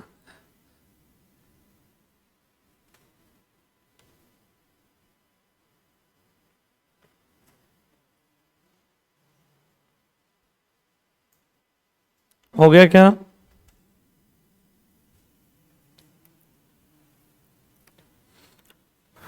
जल्दी लिखो भैया, तुम थोड़ा मुंह कम चलाओ, पेन ज्यादा चलाओ, है ना, छाप लिया होगा। एनर्जी ऑफ सैटेलाइट जो अपनी बात हुई, तो अगर डिस्टेंस और एनर्जी के बीच में ग्राफ बनाया जाए तो एक ग्राफ जो है वो कुछ इस तरीके से आता है,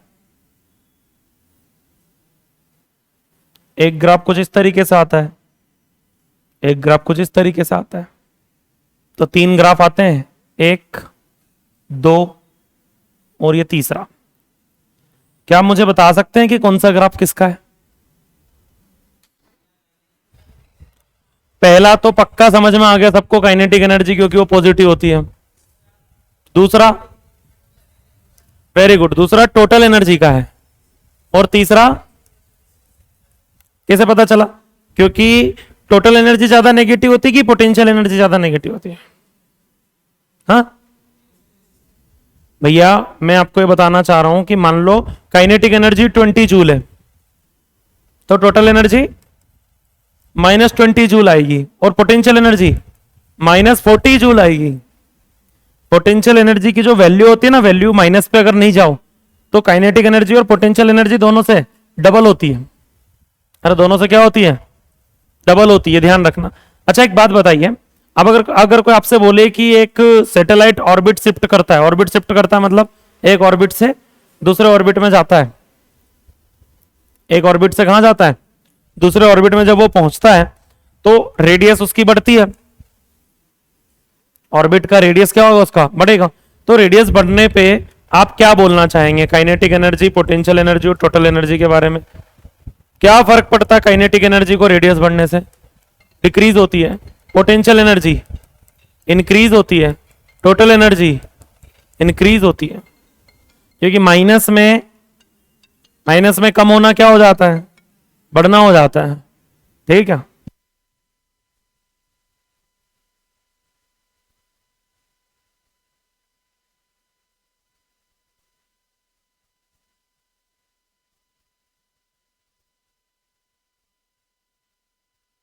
छापिए, जल्दी छापिए भैया।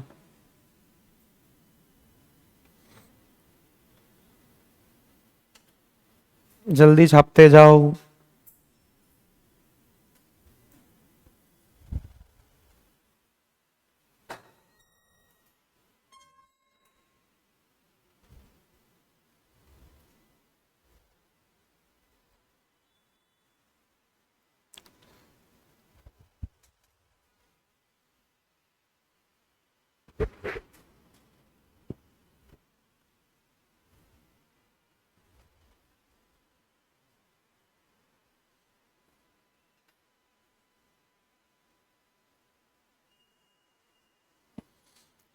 तुम्हारे सभी सब्जेक्ट के सभी चैप्टर के मैं टॉपिक टेस्ट ले लूंगा।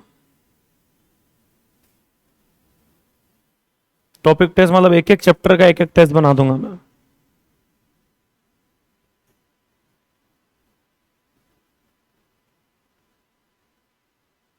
ठीक है।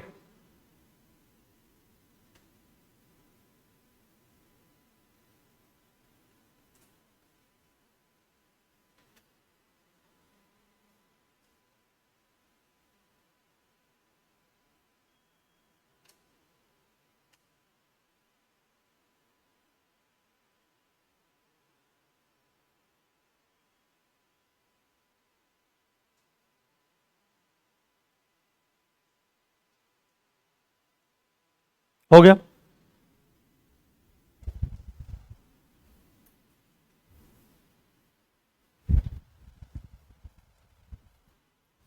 आगे बढ़ते हैं। तो इसका मतलब ये हुआ कि मान लो कोई सैटेलाइट ऑर्बिट चेंज करता है। ऑर्बिट चेंज करता है मतलब इनर ऑर्बिट से आउटर ऑर्बिट में अगर वो पहुंचता है, ठीक है, तो उसकी टोटल एनर्जी पे क्या इंपैक्ट आता है? कोई भी सैटेलाइट अगर इनर ऑर्बिट से आउटर ऑर्बिट में जाता है तो उसकी एनर्जी पे क्या इंपैक्ट आता है? टोटल एनर्जी बढ़ती है, हाँ है ना? तो वो एनर्जी जो बढ़ी है वो देना पड़ेगी आपको। मैं जब तक एनर्जी दोगे नहीं तब तक ऑर्बिट कैसे चेंज होगा? ऑर्बिट चेंज करवाने के लिए आपको एनर्जी, वो डिफरेंस देना पड़ेगा आपको। एक ऑर्बिट से दूसरे ऑर्बिट के बीच में जो टोटल एनर्जी का डिफरेंस है वो आपको सेम तो होता है इलेक्ट्रॉन में। इलेक्ट्रॉन को एनर्जी देते हैं तो वो एक्साइटेड स्टेट में पहुंचता है, मतलब वो दूसरे ऑर्बिट में पहुंचता है, यही तो होता है। और जब आता है तो एनर्जी रिलीज करते हुए आता है। तो मान लो आपसे बोल दिया जाए कि लिखिए, if orbit of satellite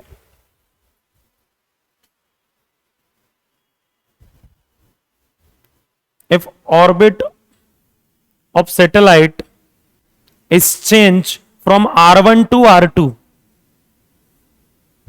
if orbit of satellite is changed from r1 to r2, mass of earth और ये स्मॉल एम मासूम सा सैटेलाइट,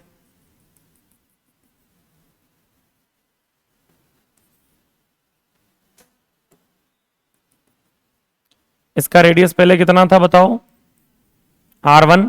नाउ हम इसको शिफ्ट करके कहां भेजना चाहते हैं कि चले जाओ दूर हमसे, मतलब R1 से कौन सी रेडियस पे भेजना चाहते हैं, R2 पे। तो यहां पे इस सैटेलाइट का एनर्जी कितना होगा, E1, यहां एनर्जी कितना होगा, E2। Different orbit different energy, कौन सा एनर्जी ज्यादा होगा, E2 ज्यादा होगा ना। अरे E2 is greater than E1। तो ये जो शिफ्टिंग हुई है इस ऑर्बिट से इस ऑर्बिट में जो आपने शिफ्ट किया है, इसके लिए एनर्जी कितनी रिक्वायर्ड होगी, हमसे पूछा जाता है। क्या पूछा जाता है, एनर्जी का रिक्वायरमेंट कितना होगा उसको R1 से R2 में शिफ्ट करने के लिए। तो हम लिखने जा रहे हैं एनर्जी रिक्वायर्ड। तो एनर्जी रिक्वायर्ड बोले तो E, बताओ क्या लगता है आपको, E2 माइनस E1। वहां पे एनर्जी कितनी है, E2, यहां कितना है, E1। दोनों का जो डिफरेंस है वो मुझे देना पड़ेगा। कोई कंफ्यूजन किसी को, बताओ E2 को क्या लिखूं मैं, माइनस G, अरे बोलो M1 M2 बाय बोलो R2 2R2, very good 2R2 total energy, ठीक है। उसमें से घटाना है किसको, E1 को। तो E1 माइनस माइनस समझ में आया, प्लस क्यों बनेगा, G M E M by 2R1। क्या कॉमन दिखा आप लोगों को, मुझे दिखा G M E M by 2 and answer is 1 by R1 minus 1 by R2। ये एनर्जी रिक्वायर्ड होगा। आपको पता है कि इलेक्ट्रॉन को N1 से N2 में भेजने के लिए कितनी एनर्जी लगती है, 13.6 Z square 1 by N1 square minus 1 by N2 square. कहां से आया, यहीं से आया, यही कॉन्सेप्ट है उसके पीछे भी। अरे आया नहीं आया, छापिए। आप जो एटॉमिक स्ट्रक्चर में पढ़ रहे हैं वो सब यही चीजें हैं। पता नहीं पढ़ रहे हो कि नहीं पढ़ रहे हो, पढ़ रहे हो, पढ़ना भी चाहिए वैसे।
हो गया,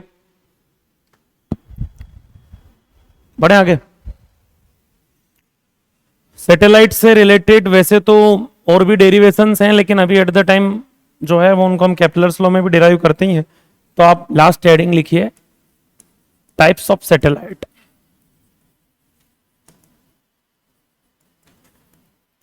टाइप्स ऑफ सैटेलाइट, सैटेलाइट कितने टाइप के होते हैं?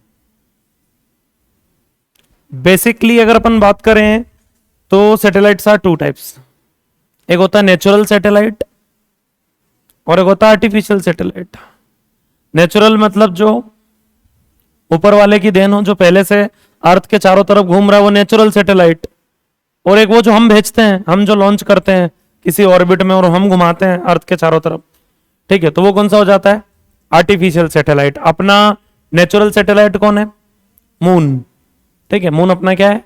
नेचुरल सैटेलाइट है। अपना नहीं मतलब अर्थ का, ठीक है। तो अर्थ, धरती माँ। तो कहीं ना कहीं अगर अपन बात करें तो अब मैं आपको कुछ बेसिक चीजें बता रहा हूं कि मान लो ये अर्थ है, ठीक है, और ये हो गया अर्थ का सेंटर, और ये वो एक्सिस है जिस एक्सिस के अबाउट अर्थ जो है वो ओमेगा एंगुलर स्पीड से ऐसे ऐसे घूम रही है, ठीक है। अब अर्थ ऐसे घूमते घूमते घूम रही है, कुछ समझ में आया क्या? अर्थ ऐसे भी घूम रही है अपने एक्सिस पे भी, और ऐसे भी घूम रही है सन के चारों तरफ, हाँ है ना। तो एक वो सर्कल भी बन रहा है और एक रोटेट हो रही है अपने एक्सिस पे से, ठीक है। ये जो टाइम पीरियड है घूमने का, ये कितना है? 24 आवर। 24 आवर में पूरा राउंड घूम जाती है। और वो जो है वो एक साल है पूरा, 365 डेज, 365 दिन का होता है वो। अरे आया नहीं आया समझ में? क्लियर है? तो ये अर्थ कुछ इस तरीके से रोटेट हो रही है, ये एक्सिस ऑफ अर्थ हो गया। और एक लाइन जो यहां से ऐसे इसको जो कट करे उसको अपन क्या बोलते हैं? अरे इसको क्या बोला जाता है? इसका नाम क्या है? इक्वेटर। इसको क्या बोलते हैं? इक्वेटर। दो टाइप के सैटेलाइट होते हैं जनरली, ठीक है। अच्छा, यहां पे ये जो जगह है ये क्या रहती है? पोल। यहां पे भी क्या रहता है? Pole. North pole, south pole. अब कोई भी सैटेलाइट अगर अर्थ के चारों तरफ घूमेगा, ठीक है, तो वो क्या करता है कि जैसे मान लो एक सैटेलाइट को हमने यहां पर कुछ स्पीड दे दिया यहां पे, ठीक है, ऐसे, तो वो अर्थ के चारों तरफ इस ऑर्बिट में घूमेगा। उसका सेंटर तो वही रहेगा, अर्थ का सेंटर, मतलब ये अर्थ हो गई, ठीक है। ये क्या है? अर्थ। ये कौन है? एक्सिस। ये कौन है? इक्वेटर। और एक सैटेलाइट ऐसे घूम रहा है, ठीक है। तो ये सैटेलाइट जो घूम रहा है, तो इस सैटेलाइट के जो सर्कल का जो प्लेन है, उस प्लेन में कौन सी लाइन आ रही है? इक्वेटर आ रही है। तो इसको बोला जाता है इक्विटोरियल प्लेन। क्या बोलते हैं हम इसको? अरे ये जो प्लेन है वो कौन सा प्लेन है? Equatorial plane. कुछ समझ में आया क्या? अब मान लो एक सैटेलाइट को, जैसे ये अर्थ है ना, ये क्या है? अर्थ। अर्थ के ऊपर में किसी को ऐसे स्पीड दे दूं तो ऐसे भी तो घूम सकता है, ठीक है, हाँ या ना। तो एक सैटेलाइट जो है, मान लो कोई ऐसे घूम रहा हो, ऐसे कैसे? मान लो ऐसे घूम रहा हो, इस प्लेन में घूम रहा हो, समझ में आया? तो ये जो प्लेन है इसका नाम है पोलर प्लेन। इसको क्या बोलते हैं? कुछ समझ में आ रहा क्या? तो ऐसे सैटेलाइट जो इक्विटोरियल प्लेन में घूमते हैं उनको जनरली नाम क्या रखा गया? जियो स्टेशनरी सैटेलाइट। क्या बोला जाता है? जियो स्टेशनरी सैटेलाइट, ठीक है। और जो पोलर प्लेन में घूमते हैं उनका नाम रखा गया पोलर सैटेलाइट। जो इसमें घूमेगा उस सैटेलाइट का नाम क्या है? बोलो। Polar satellite. और जो इसमें घूमेगा उसका नाम क्या है? उसको बोला गया है geostationary satellite. Geostationary satellite. Geo मतलब वो वाला जियो नहीं है ना, वोडाफोन जियो वाला जियो नहीं है, geostationary satellite. Geostationary satellite का मतलब क्या है? जियो स्टेशनरी सैटेलाइट का मतलब यह है कि मान लो कोई व्यक्ति यहां खड़ा हुआ है, ठीक है। आप इमेजिन कीजिए अर्थ है, अर्थ के कोने पे हम खड़े हुए हैं और जस्ट सामने मेरे क्या है? सैटेलाइट है। अर्थ है, अर्थ के इधर वाले एंड पे अपन खड़े हुए हैं, है ना, और जस्ट सामने मेरे कौन है? सैटेलाइट। मैं अर्थ पे हूं, अर्थ ऐसे पूरा स्फीयर है अर्थ, है ना। अब अर्थ ऐसे रोटेट हो रही है तो अर्थ के साथ मैं भी रोटेट हो रहा हूं और वो सैटेलाइट भी अपने सामने है। मतलब जैसे मतलब ये अर्थ जब ऐसे रोटेट होगी तो वो सैटेलाइट भी, ये व्यक्ति के जस्ट सामने अगर सैटेलाइट है तो वो हमेशा सामने मेंटेन रहेगा ऐसे। समझ में आ रही क्या? मतलब ये है कि अर्थ जितने टाइम में रोटेट होती है उसी टाइम पीरियड में वो सैटेलाइट भी रोटेट होता है। तो अर्थ पे खड़े हुए व्यक्ति को ऐसा लगता है कि ये रेस्ट में है। समझ में आया क्या? अगर कोई व्यक्ति अर्थ पे खड़ा तो उसको क्या लगेगा? वो रेस्ट में। क्यों? क्योंकि अर्थ भी रोटेट हो रही है। और नहीं आया, अर्थ के रेस्पेक्ट में वो क्या होता है? रेस्ट में। तो इसका तो टाइम पीरियड फिक्स हो गया, इसका तो टाइम पीरियड फिक्स हो गया भैया। फिर जो अर्थ का टाइम पीरियड है कितना? 24 आवर। बिल्कुल यही रहता है। मून का टाइम पीरियड यही रहता है। मून का टाइम पीरियड क्या रहता है? 24 आवर या 30 डेज होता है। 24 आवर होता है, 30 डेज होता है। जियो स्टेशनरी सैटेलाइट की कैटेगरी में आता है कौन? मून। किस कैटेगरी में आता है? Geostationary satellite. अब अगर अपन बात करें तो जो पोलर सैटेलाइट होते हैं, पोलर सैटेलाइट की जो हाइट होती है वो कम रहती है थोड़ा। पोलर सैटेलाइट की जो हाइट रहती है वो क्या रहती है? कम रहती है। कौन से प्लेन में घूमते हैं? पोलर प्लेन में। और जो इक्वेटोरियल प्लेन में घूमता है उसका नाम क्या है? Geostationary satellite. Geostationary satellite word use होगा तो टाइम पीरियड कितना लेके चलूंगा मैं? 24 आवर। इनकी हाइट जनरली ज्यादा रहती है। किनकी? तो ये पोलर सैटेलाइट भी तो अर्थ के रेस्पेक्ट में रेस्ट में हो सकता है अगर इसका टाइम पीरियड कितना रख दें? 24 आवर नहीं रह सकता। उसके लिए अर्थ को ऐसे रोटेट होना पड़ेगा, जबकि अर्थ ऐसे रोटेट होती है। हाँ है ना? तो अर्थ के रेस्पेक्ट में वही रेस्ट में हो सकता है जो इस प्लेन में घूमे। इस प्लेन में घूमने वाला कैसे रेस्ट में आ पाएगा? आ ही नहीं सकता। अरे आया नहीं आया समझ में? क्लियर? अर्थ को ऐसे रोटेट होना पड़ेगा अगर पोलर सैटेलाइट का और दोनों का टाइम पीरियड सेम रखना है तो। क्लियर?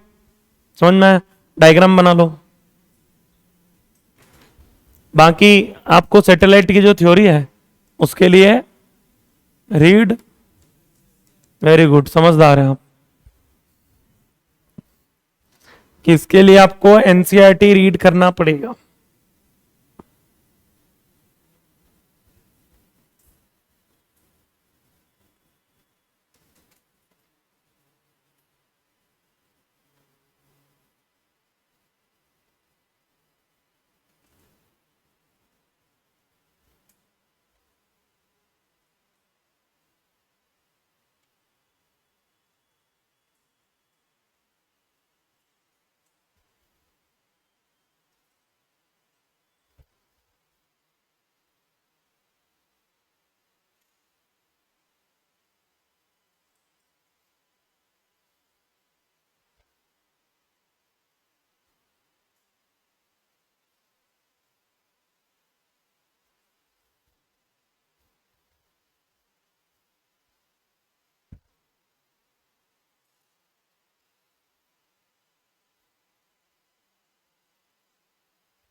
पढ़ लोगे ना? थ्योरी में बहुत सारी चीजें लिखी हुई है कि इंडिया से अगर कोई सैटेलाइट लॉन्च करना है तो कौन सी जगह से करना पड़ेगा, है ना? कहाँ से लॉन्चिंग होती है, जगह का नाम वगैरह मुझे इतना याद नहीं रहता। अरे तुम लोग कर सकते हो, तो रटना है वो तो।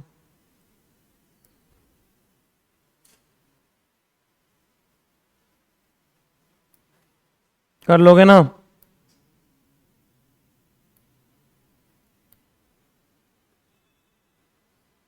आज कैपेसिटर तो स्टार्ट नहीं हो पाएगा। ठीक है, ग्रेविटेशन खत्म हो जाएगा, ये अच्छी बात है।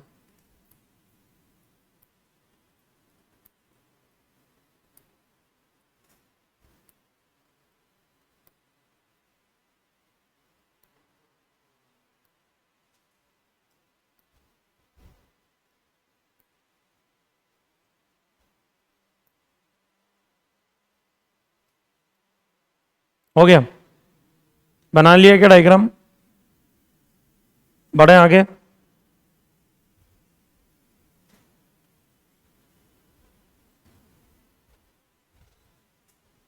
हेडिंग लिखिए केपलर्स लॉ ऑफ, लिख लिया था क्या? Kepler's law of planetary motion, planet कैसे मूव करते हैं उसके बारे में केपलर क्या बोलते हैं। हालांकि इनकी जो थ्योरी है सब कुछ सैटेलाइट पे भी वैलिड होती है, मोशन ऑफ सैटेलाइट जो अपन ने पढ़ा वहां भी इनकी थ्योरी चलती है, या आप ऐसा बोल सकते हो कि उससे रिलेटेड भी थ्योरी इनकी चलेगी। एक मिनट,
हाँ भैया, Kepler's law of planetary motion, ठीक है, तीन बेसिक रूल दिए इन्होंने। सबसे ज्यादा जो न्यूमेरिकल्स आएंगे आपके कॉम्पिटिटिव एग्जाम के जितने भी क्वेश्चंस हैं वो थर्ड लॉ पे आते हैं, और थर्ड लॉ में कोई रॉकेट साइंस नहीं है। थर्ड लॉ हम ऑलरेडी पढ़ चुके हैं, अगर इनडायरेक्ट वे में मैं आपको पूरा डिराइव करके बता दूंगा, और वाइटल स्पीड जो हमने हेडिंग पढ़ी ना वहीं से आंसर निकल के आएगा उसका, किसका, थर्ड लॉ का। थर्ड लॉ में इन्होंने कोई ऐसी नई चीज नहीं बताई है। मुझे तो ज्यादा अच्छे इनके फर्स्ट और सेकंड लगते हैं, लेकिन न्यूमेरिकल सबसे ज्यादा किस पे आते हैं, थर्ड पे। थर्ड बहुत ज्यादा इंपॉर्टेंट माना जाता है कॉम्पिटिटिव एग्जाम के पॉइंट ऑफ व्यू से।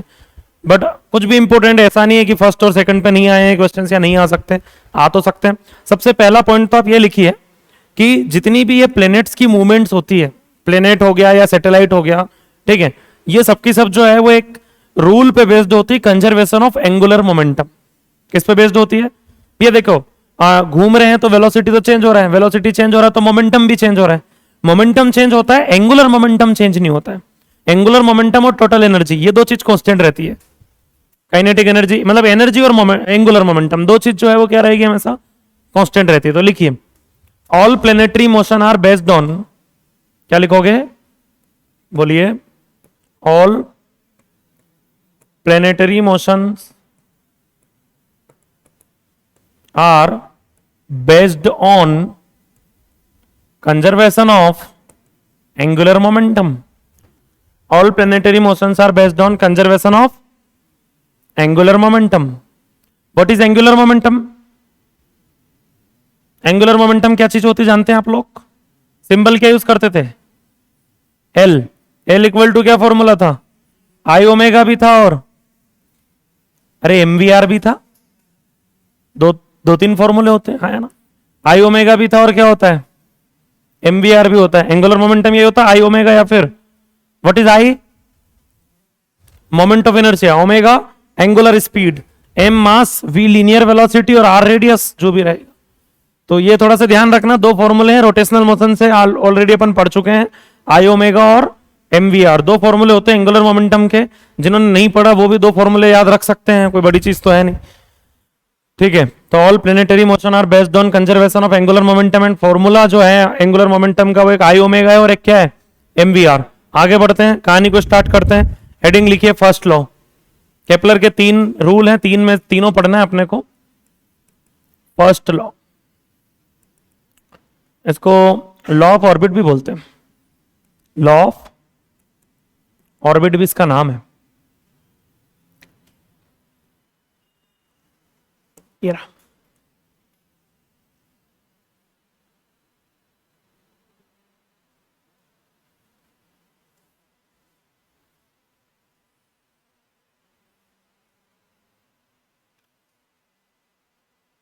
देखिए भैया,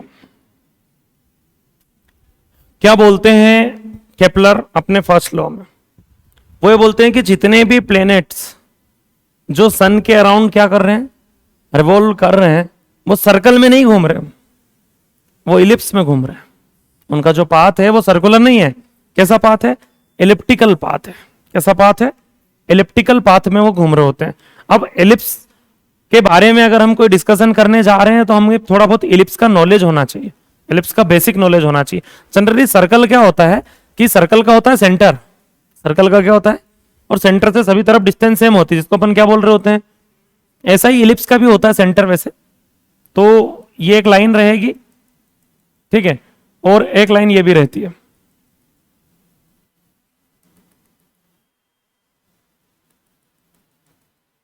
ये यहां अपना क्या हो गया? सेंटर। लेकिन इलिप्स के लिए ना दो एक्सिस होते हैं। ये वाली जो लाइन मैंने बनाई है ना, ये मेजर एक्सिस है। ये क्या रहता है? आपको दिख ही रहा होगा, वो तो मेजर मतलब लेंथ इसकी ज्यादा है। और ये जो रहता है ना, ये माइनर एक्सिस है, इसका नाम क्या है? और दो होते हैं फोकस। दो क्या होते हैं? क्या कर दिया मैंने? दो होते हैं फोकस। एक फोकस यहां के अपन मान ले F1, और एक फोकस यहां के मान ले अपन F2। ये फोकस क्या चीज है? फोकस से मतलब अगर आप जैसे मान लो किसी भी जगह पे है, किसी भी जगह पे मतलब कहीं भी है पूरे इलिप्स में, इस पे किसी भी एक जगह पे खड़े हो जाओ, वहां से दो, जैसे मान लो यहां खड़ा हो गया मैं, यहां से एक लाइन ले जानी है F1 पे, और एक लाइन कहां ले जानी है? F2 पे। दोनों फोकस पे जो लाइन जाएगी, उन दोनों लाइन को अगर आप जोड़ते हो तो वो हमेशा कांस्टेंट रहता है। वो हमेशा क्या रहता है? पूरे इलिप्स पे कहीं भी खड़े हो जाओ, ठीक है, और वहां से फोकस तक जैसे यहां खड़े हो गया, तो यहां से एक लाइन F1 पे जाएगी, एक F2 पे जाएगी, और वो जो लाइन आएगी यहां से F1 और यहां से F2, उन दोनों लाइन का जो लेंथ का जो सम है वो हमेशा क्या बना रहता है? कांस्टेंट। उसको अपन बोलते हैं फोकस ऑफ इलिप्स। ठीक है, ये ज्योमेट्री है, हालांकि आपके किसी काम की नहीं। आप इतना याद रख लो, दो फोकस होते हैं। दो क्या होते हैं? फोकस होते हैं। हेलो,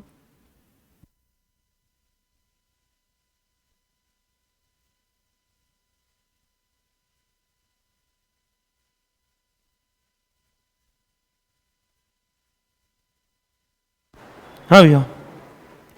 तो दो फोकस हो गए, एक हो गया F1 और एक क्या हो गया? F2। अब होता क्या है, ये जो मेजर एक्सिस है, मेजर एक्सिस, इस मेजर एक्सिस की जो आधी लेंथ होती है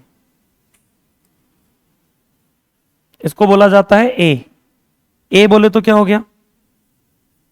ए क्या हो गया? लेंथ ऑफ, बोलो, लेंथ ऑफ मेजर एक्सिस। नहीं, मेजर एक्सिस का टोटल लेंथ नहीं है, वो आधा है, तो इसको बोलते हैं सेमी मेजर एक्सिस।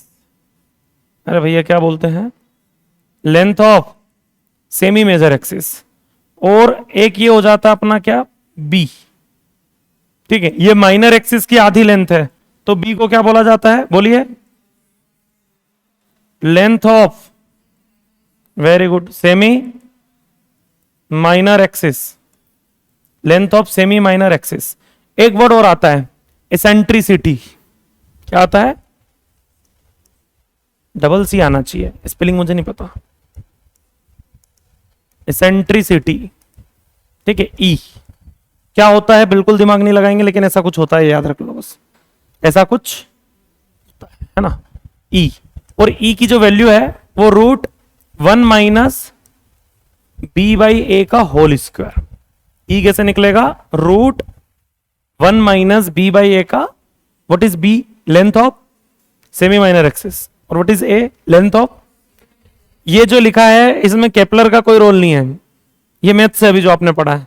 केपलर तो कुछ और बोल के गए, अभी हम रूल नहीं पढ़ रहे हैं, अभी हम एलिप्स के बेसिक फीचर्स पढ़ रहे हैं जो पता होना चाहिए, क्योंकि पाथ इलिप्टिकल है और सारे क्वेश्चन इलिप्स पे चलेंगे, और इलिप्स पे चलेंगे तो ये आपको बेसिक बातें इलिप्स से रिलेटेड पता होना चाहिए, इतनी केवल बस। अरे आया नहीं आया समझ में? ठीक है, तो पहले तो ये केपलर फर्स्ट लॉ आपने नोट लगा के ये इलिप्स से रिलेटेड जो पॉइंट्स है बनाइए, जल्दी फटाफट जल्दी कीजिएगा थोड़ा सा।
बना लिया?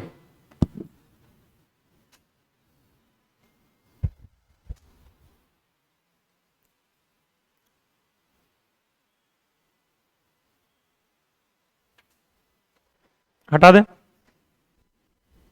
हटाओ ना पक्का। लिख लिया क्या?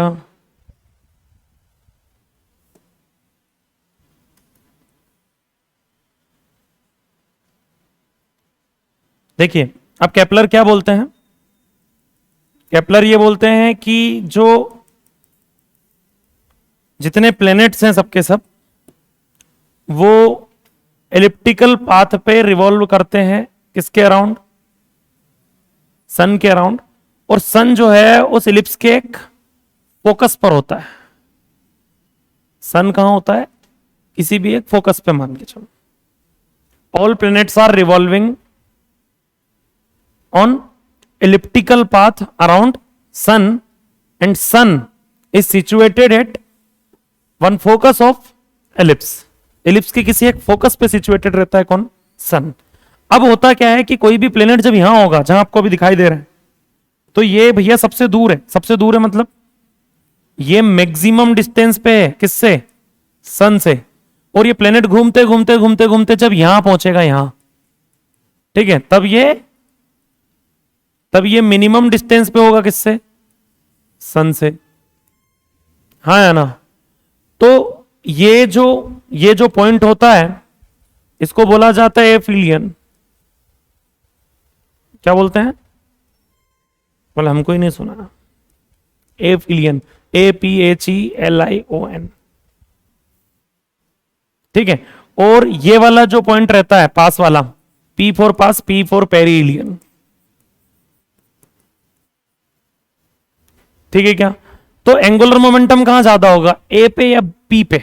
इस पॉइंट को पॉइंट ए बोल देंगे, इस पॉइंट को क्या बोलेंगे? पॉइंट पी बोलेंगे। बोलिए जल्दी फटाफट, एंगुलर मोमेंटम कहां ज्यादा होगा?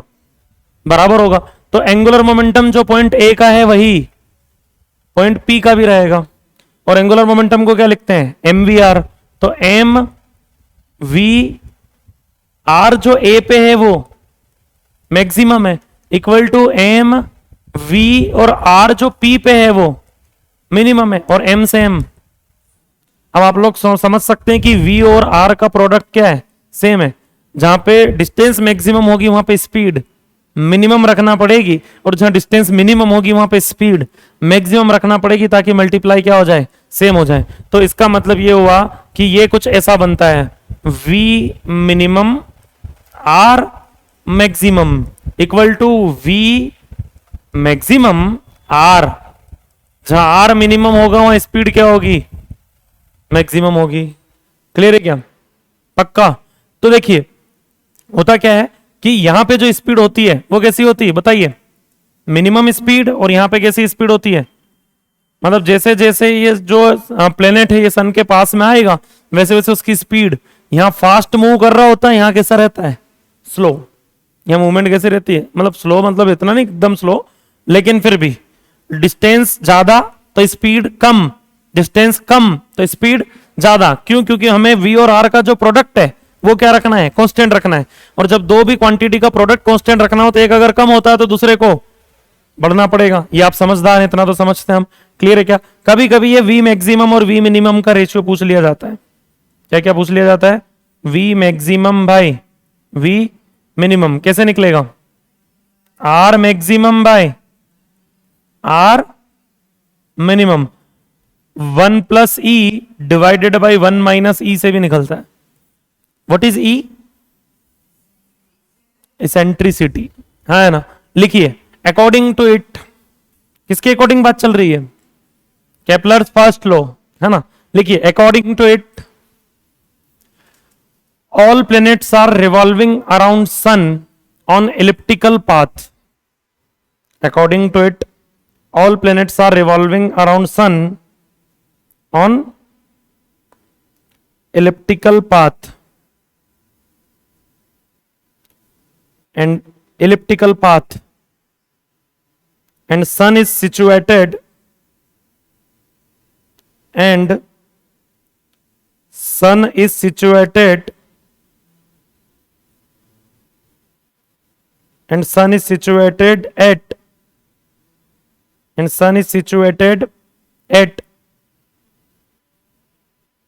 one focus of ellipse.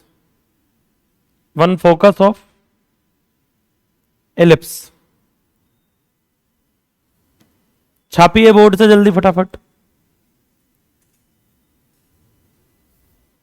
2 rule और पढ़ा दें फिर पार्टी।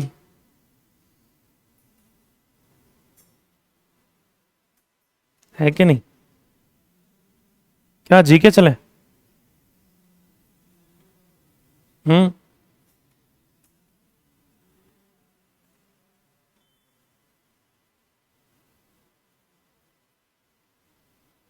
जी के कहां ले जा रही है वो? आज से उसने सारी पार्टियों के काम खत्म कर दिए।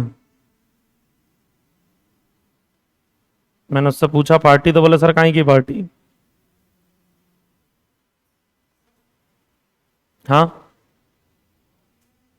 क्या? R minimum, perihelion, PERIHELION।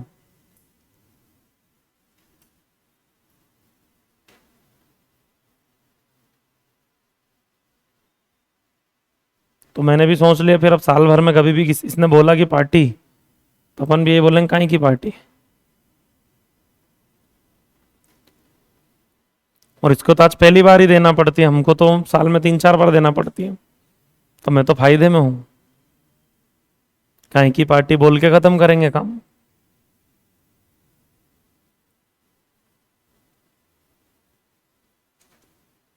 आज से आप सारे क्वेश्चंस लगा सकते हो ना ग्रेविटेशन के।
हो गया?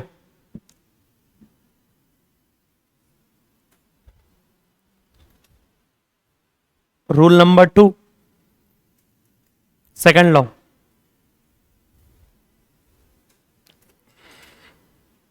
Kepler's second law.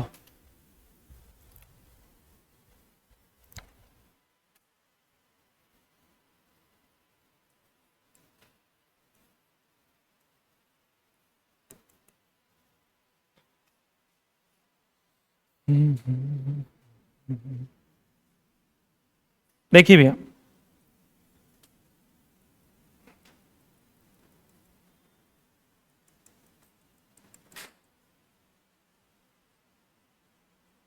ये कौन है?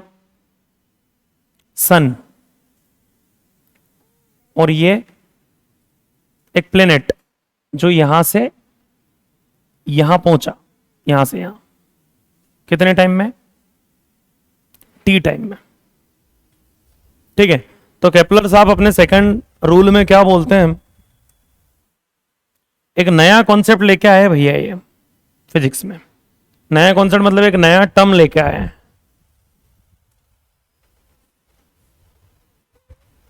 ये एरिया समझ में आ रहा है आपको? ठीक है, ये कौन है? प्लेनेट है। प्लेनेट टी टाइम में यहां से यहां पहुंचा, तो इसने ये इतना एरिया कवर किया। और इस एरिया के लिए ये एंगल अपन कितना मान लें अभी? थीटा। ठीक है, इस एंगल को क्या मान लूं मैं? थीटा। और इस प्लेनेट की यहां से डिस्टेंस कितनी मान लूं मैं? आर। और ये जो लेंथ है टी टाइम में जो इसने कवर किया होगा ये लेंथ में कितनी मान लो, ए बी। आप लोगों ने ये डिस्टेंस ए बी मान लेता हूं मैं ना, ये पॉइंट मान लो ए से चल के, प्लेनेट जो है वो पॉइंट ए से चल के कहां तक गया, बी तक गया, तो ये जो डिस्टेंस है इसको क्या मान रहा हूं मैं, यहां से यहां तक ये ए बी मान रहा हूं। आप लोगों ने आज तक एक फिजिकल क्वांटिटी के बारे में सुना होगा, स्पीड। क्या होता है स्पीड? स्पीड का मतलब कोई भी पार्टिकल कितने मीटर चलता है एक सेकंड में, कितने मीटर चलता है एक सेकंड में, और यूनिट क्या रहती है, मीटर पर सेकंड। ये कॉन्सेप्ट लेके आए एरियल स्पीड। ये क्या लेके आए, एरियल स्पीड। जैसे मान लो अपन झाड़ू लगाएं, ठीक है, मान लो किसी रूम में मैं झाड़ू लगा रहा हूं, तो एक सेकंड में मैंने ऐसे झाड़ू घुमाई तो वो पर्टिकुलर एरिया साफ हो जाता ना। एक क्लासरूम मान लो बहुत गंदा है, झाड़ू लेके अपन ने स्टार्ट किया, धूल ही धूल है ना, अब मैंने झाड़ू घुमाया तो एक सेकंड में मैंने कुछ जगह क्या कर दी, साफ कर दी। तो एक सेकंड में उतना एरिया मेरी झाड़ू ने क्या किया है, कवर किया है, ठीक है, उतना एरिया। तो वो एरिया पर सेकंड, ये एक होता मीटर पर सेकंड, कितना आप चले, और एरिया की यूनिट मीटर नहीं होती, क्या होती, मीटर स्क्वायर पर सेकंड। मतलब मैं इतने मीटर स्क्वायर मूव कर रही है कौन, झाड़ू, कितने टाइम में, एक सेकंड में। वो हो गई झाड़ू की एरियल स्पीड। वो झाड़ू की क्या हो गई, एरियल स्पीड। समझ में आया क्या? तो ये एक लाइन है, ये लाइन है जो प्लेनेट और सन को मिला रही है। ये लाइन समझ में आ रही, ये लाइन कौन सी लाइन, जो सन और प्लेनेट को मिला रही है। ये एक सेकंड के अंदर, भैया एक सेकंड के अंदर जैसे जैसे ये प्लेनेट यहां से यहां जाएगा तो ये लाइन भी ऐसे घूमेगी, है ना, ये लाइन भी ऐसे घूमेगी, तो ये इतना एरिया कवर करेगी है। तो दोनों को मिलाने वाली लाइन एक सेकंड में जो एरिया कवर करती है उसको क्या बोलेंगे, इस प्लेनेट की एरियल स्पीड। तो अकॉर्डिंग टू केपलर अपने सेकंड लॉ में वो ये बोलते हैं कि ये एरियल स्पीड सभी प्लेनेट के लिए कांस्टेंट रहती है। मतलब ये एरियल स्पीड किसी भी प्लेनेट के लिए हमेशा क्या बनी रहती है, कांस्टेंट। मतलब आप ऐसा नहीं बोल सकते कि एक सेकंड में यहां कम ज्यादा एरिया कवर कर लिया और जब पास में आएगा तब कम एरिया कवर करेगा। मैं देखो होता क्या है, जब ये प्लेनेट यहां पास में आ जाता है तो ये जो लाइन और इनके बीच की डिस्टेंस है ये कम है, अब कम है तो वो एरिया क्या हो जाएगा, कम। उस चक्कर में वो क्या हो जाता है, फास्ट हो जाता है, स्पीड रहती है ना, तो एक सेकंड में यहां इतना चला तो यहां पे ज्यादा चल जाएगा, लेकिन एरिया उतना ही कवर करेगा। एरिया जो कवर करती है वो लाइन, वो हमेशा क्या रहता है, सेम। तो अकॉर्डिंग टू केपलर, केपलर ये बोलते हैं अपने सेकंड लॉ में कि areal speed of planets remain constant. ठीक है क्या, तो लिखिए according to it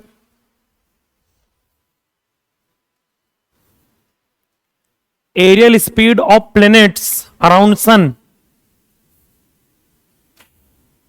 areal speed of planets around sun remain constant. क्या हो गया, कॉपी, बारिश हो रही क्या बाहर, ठीक है। Areal speed of planets around sun remain constant. चलो अब बात ये हुई कि केपलर ने बोल दिया, चलो ठीक है तुमने बोल दिया, हम कैसे माने। बोले ये देखो एक प्लेनेट यहां से यहां गया होगा कितने टाइम में, dt टाइम में मान लू मैं, ठीक है, तो इसने कितना एरिया कवर किया होगा। एरियल स्पीड कैसे निकलेगी, बोले एरियल स्पीड निकलेगी da बाई dt। ये किसने सिखाया, बोले स्पीड मतलब वही है ना, पर सेकंड में कितना, वो लेंथ होती तो dx बाई dt लिखते हैं, एरिया तो क्या लिखेंगे da बाई dt, हाँ ना।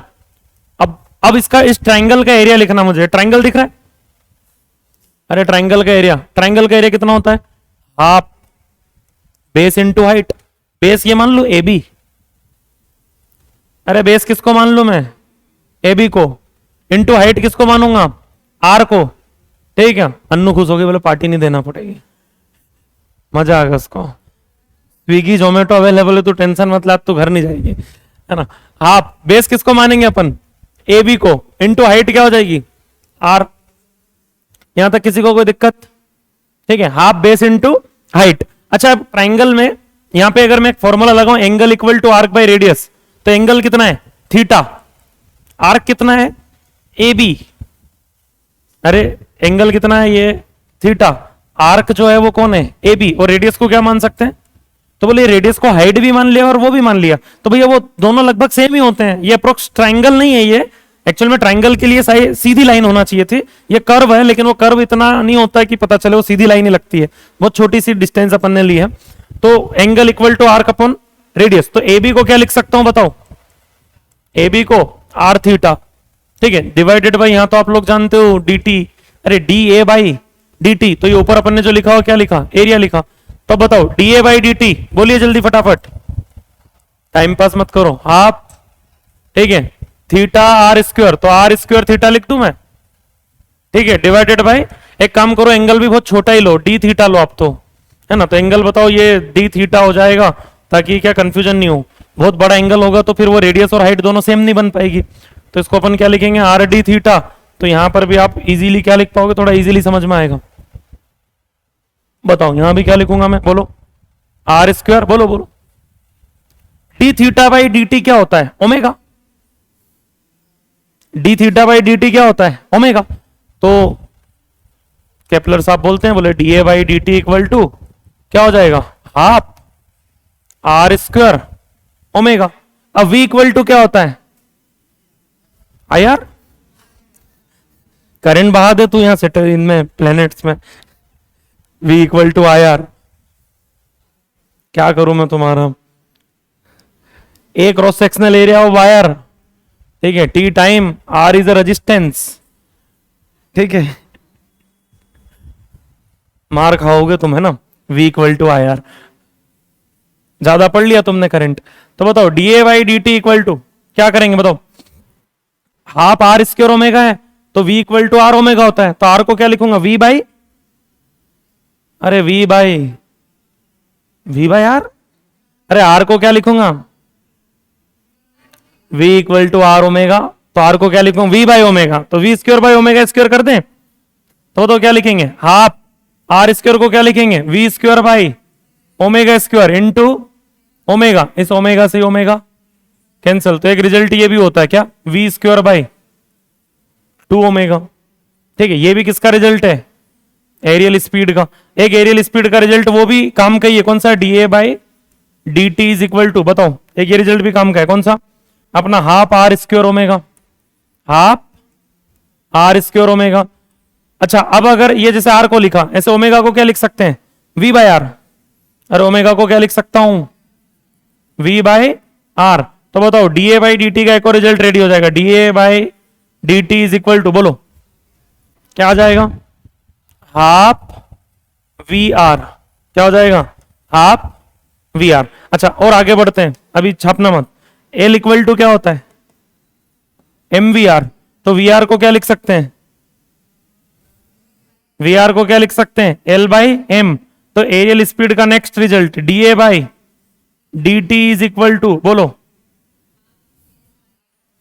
हाँ, एल बाई क्या, प्लेनेट्स का मास कांस्टेंट रहता है, अरे जो प्लेनेट घूम रहे हैं उनका मास क्या है, कांस्टेंट 2 है, और all planetary motion are based on conservation of angular momentum, मतलब एंगुलर मोमेंटम भी हमेशा क्या रहता है, कांस्टेंट रहता है। ये भी कांस्टेंट, ये भी कांस्टेंट, ये भी कांस्टेंट, मतलब उसके सामने जो लिखा वो और उसके सामने जो लिखा वही तो एरियल स्पीड है। और यही तो केपलर बोलते हैं कि एरियल स्पीड क्या रहता है, कांस्टेंट रहता है। कुछ आया समझ में कि नहीं आया, जल्दी बनाओ फटाफट, फिर थर्ड लॉ पे आएंगे अपन, लास्ट हेडिंग इसके बाद जो रहेगी वो थर्ड लॉ, फिर आप लोगों की छुट्टी, फिर स्विगी से ऑर्डर प्लेस करेंगे अपन। क्या खाओगे बोलो,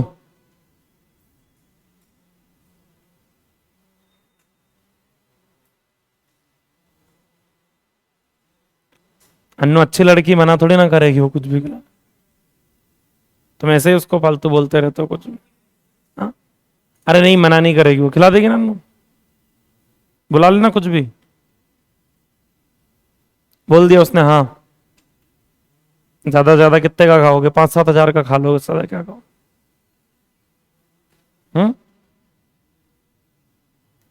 नहीं पैसे नहीं है तो उसकी टेंशन मत ले, अगर कल दे दे तो मैं उधार दे दूंगा पैसे तेरे को आज। फाइनेंसर है तुम्हारे पास यहाँ पे।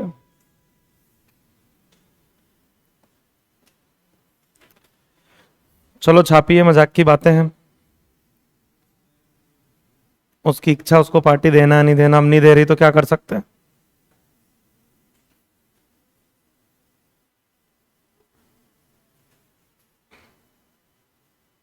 मैं तो होता इसकी जगह तो पार्टी दे देता।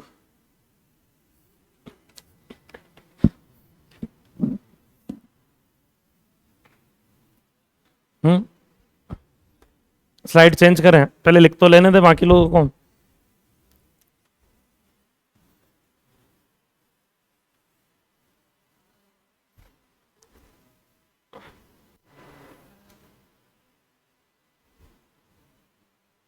हो गया?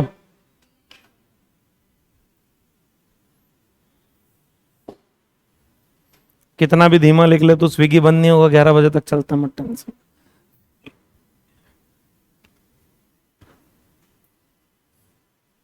धीमा लिख रही जानबूझ के कि पार्टी नहीं देना पड़ेगी।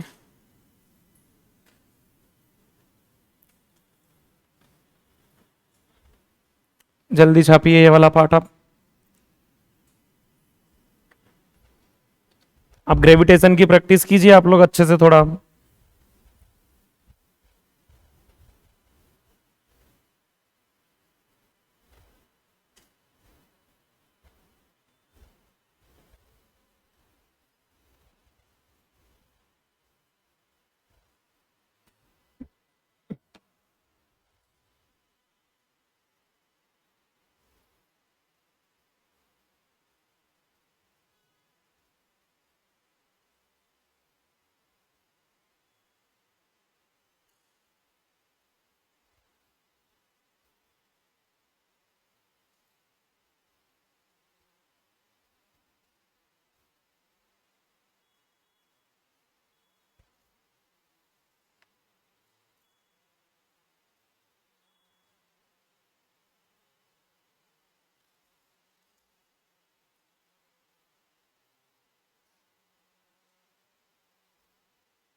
हो गया?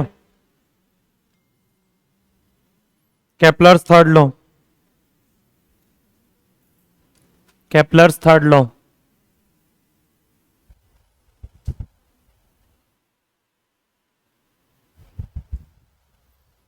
तीसरा रूल क्या बोलता है वो समझते हैं। तीसरे रूल में ये बोलते हैं कि जो भी प्लेनेट जो घूम रहे हैं किसके चारों तरफ, सन के चारों तरफ, है ना, उनका जो टाइम पीरियड होता है, उस टाइम पीरियड का जो स्क्वायर है वो डायरेक्टली प्रोपोर्शनल होता है cube of length of semi major axis के। क्या बोलते हैं? तीसरे रूल में केपलर हमको बोलते हैं कि जो भी प्लेनेट सन के चारों तरफ घूम रहे हैं उसका टाइम पीरियड का जो स्क्वायर है वो डायरेक्टली प्रोपोर्शनल है cube of length of semi major axis.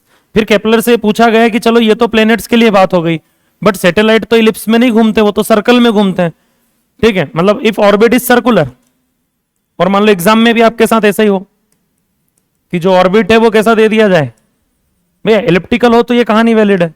तो फिर आपको क्या करना है, सर्कल अगर है तो सेमी मेजर एक्सिस की लेंथ की जगह पे क्या रखना है, रेडियस रख देना है। तो फिर रिजल्ट क्या आ जाएगा कि जो टी का स्क्वायर है वो डायरेक्टली प्रोपोर्शनल है किसके, आर, कैपिटल आर अपन रेडियस ऑफ अर्थ के लिए लिख रहे हैं तो इसके लिए स्मॉल आर लिख देते ना, तो रेडियस के क्यूब के। तो फॉर्मूला क्या बन जाएगा, फॉर्मूला बन जाएगा T1 by T2 is equal to, बोलो, R1 बाई R2 की होल पावर 3/2। ये 3/2 कैसा है समझ में आया ना, उधर टी का स्क्वायर है, हटाऊंगा तो 1/2 बन के आएगी इधर। तो टाइम पीरियड के लिए रिजल्ट चलते हैं। ठीक है, तो केपलर थर्ड लॉ में उनका स्टेटमेंट यही है कि square of time period is directly proportional to cube of length of semi major axis. अच्छा, अब मैंने आपको बताया है कि सबसे ज्यादा न्यूमेरिकल इसी पे आते हैं, सबसे ज्यादा यही पूछा जाता है, टाइम पीरियड वाला जो है ना, ये सबसे ज्यादा पूछा जाने वाला रिजल्ट है केपलर से रिलेटेड। बाकी इससे बेटर तो वो रूल है, ये तो हम ऑलरेडी डिराइव कर सकते थे। बताऊं कैसे, ये देखिए हम ऑलरेडी पढ़ चुके हैं ये चीज। ऑर्बिटल स्पीड का रिजल्ट हमने क्या पढ़ा, under the root GME by R। ठीक है, अब एक काम करो, जरा इधर रूट हटा दो तो बताओ क्या बनेगा, ऑर्बिटल स्पीड का स्क्वायर इक्वल टू, बोलो क्या बनेगा, GME बाय R। और V को लिख दो R ओमेगा, V को क्या लिख दो, R ओमेगा। तो बताओ क्या बनेगा, ये R square omega square equal to GME by R। ठीक है, और इस R स्क्वायर को इधर भेज दो तो बताओ क्या हो जाएगा, ओमेगा स्क्वायर इक्वल टू बताओ G M E by R cube. ठीक है, उसके आगे अगर अपन बढ़े तो ओमेगा को आप लिख सकते हो 2 पाई बाई टी। तो बताओ क्या लिखूंगा, 4 pi square T square equal to बोलो G M E by R cube. ये टी स्क्वायर इधर, ये इधर, तो बताओ फाइनली जो टी स्क्वायर का रिजल्ट है वो बताओ क्या बन गया, 4 पाई आर क्यूब बाई बोलो G M E.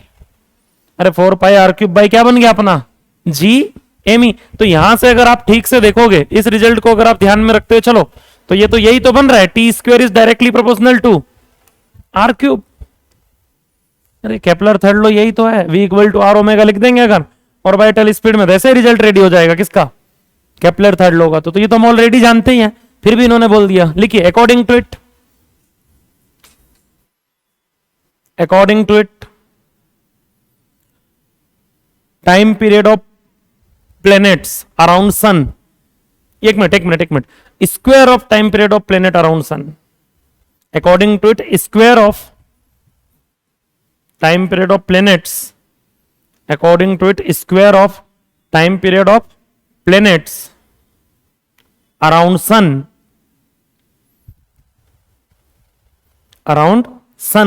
is directly proportional to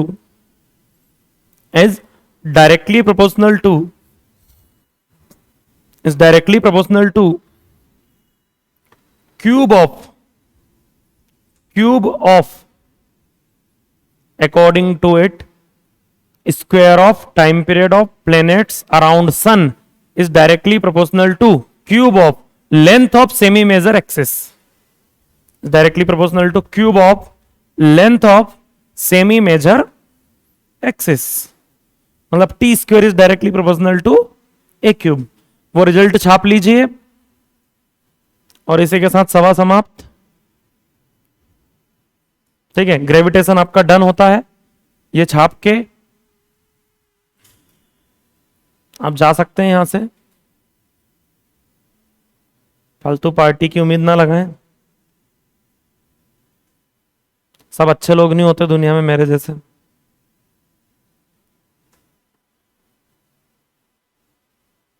और किसने पार्टी दी थी मुझे, सतीश ने दी थी, सतीश जैसे। तूने भी दी थी, हाँ श्रद्धा जैसे।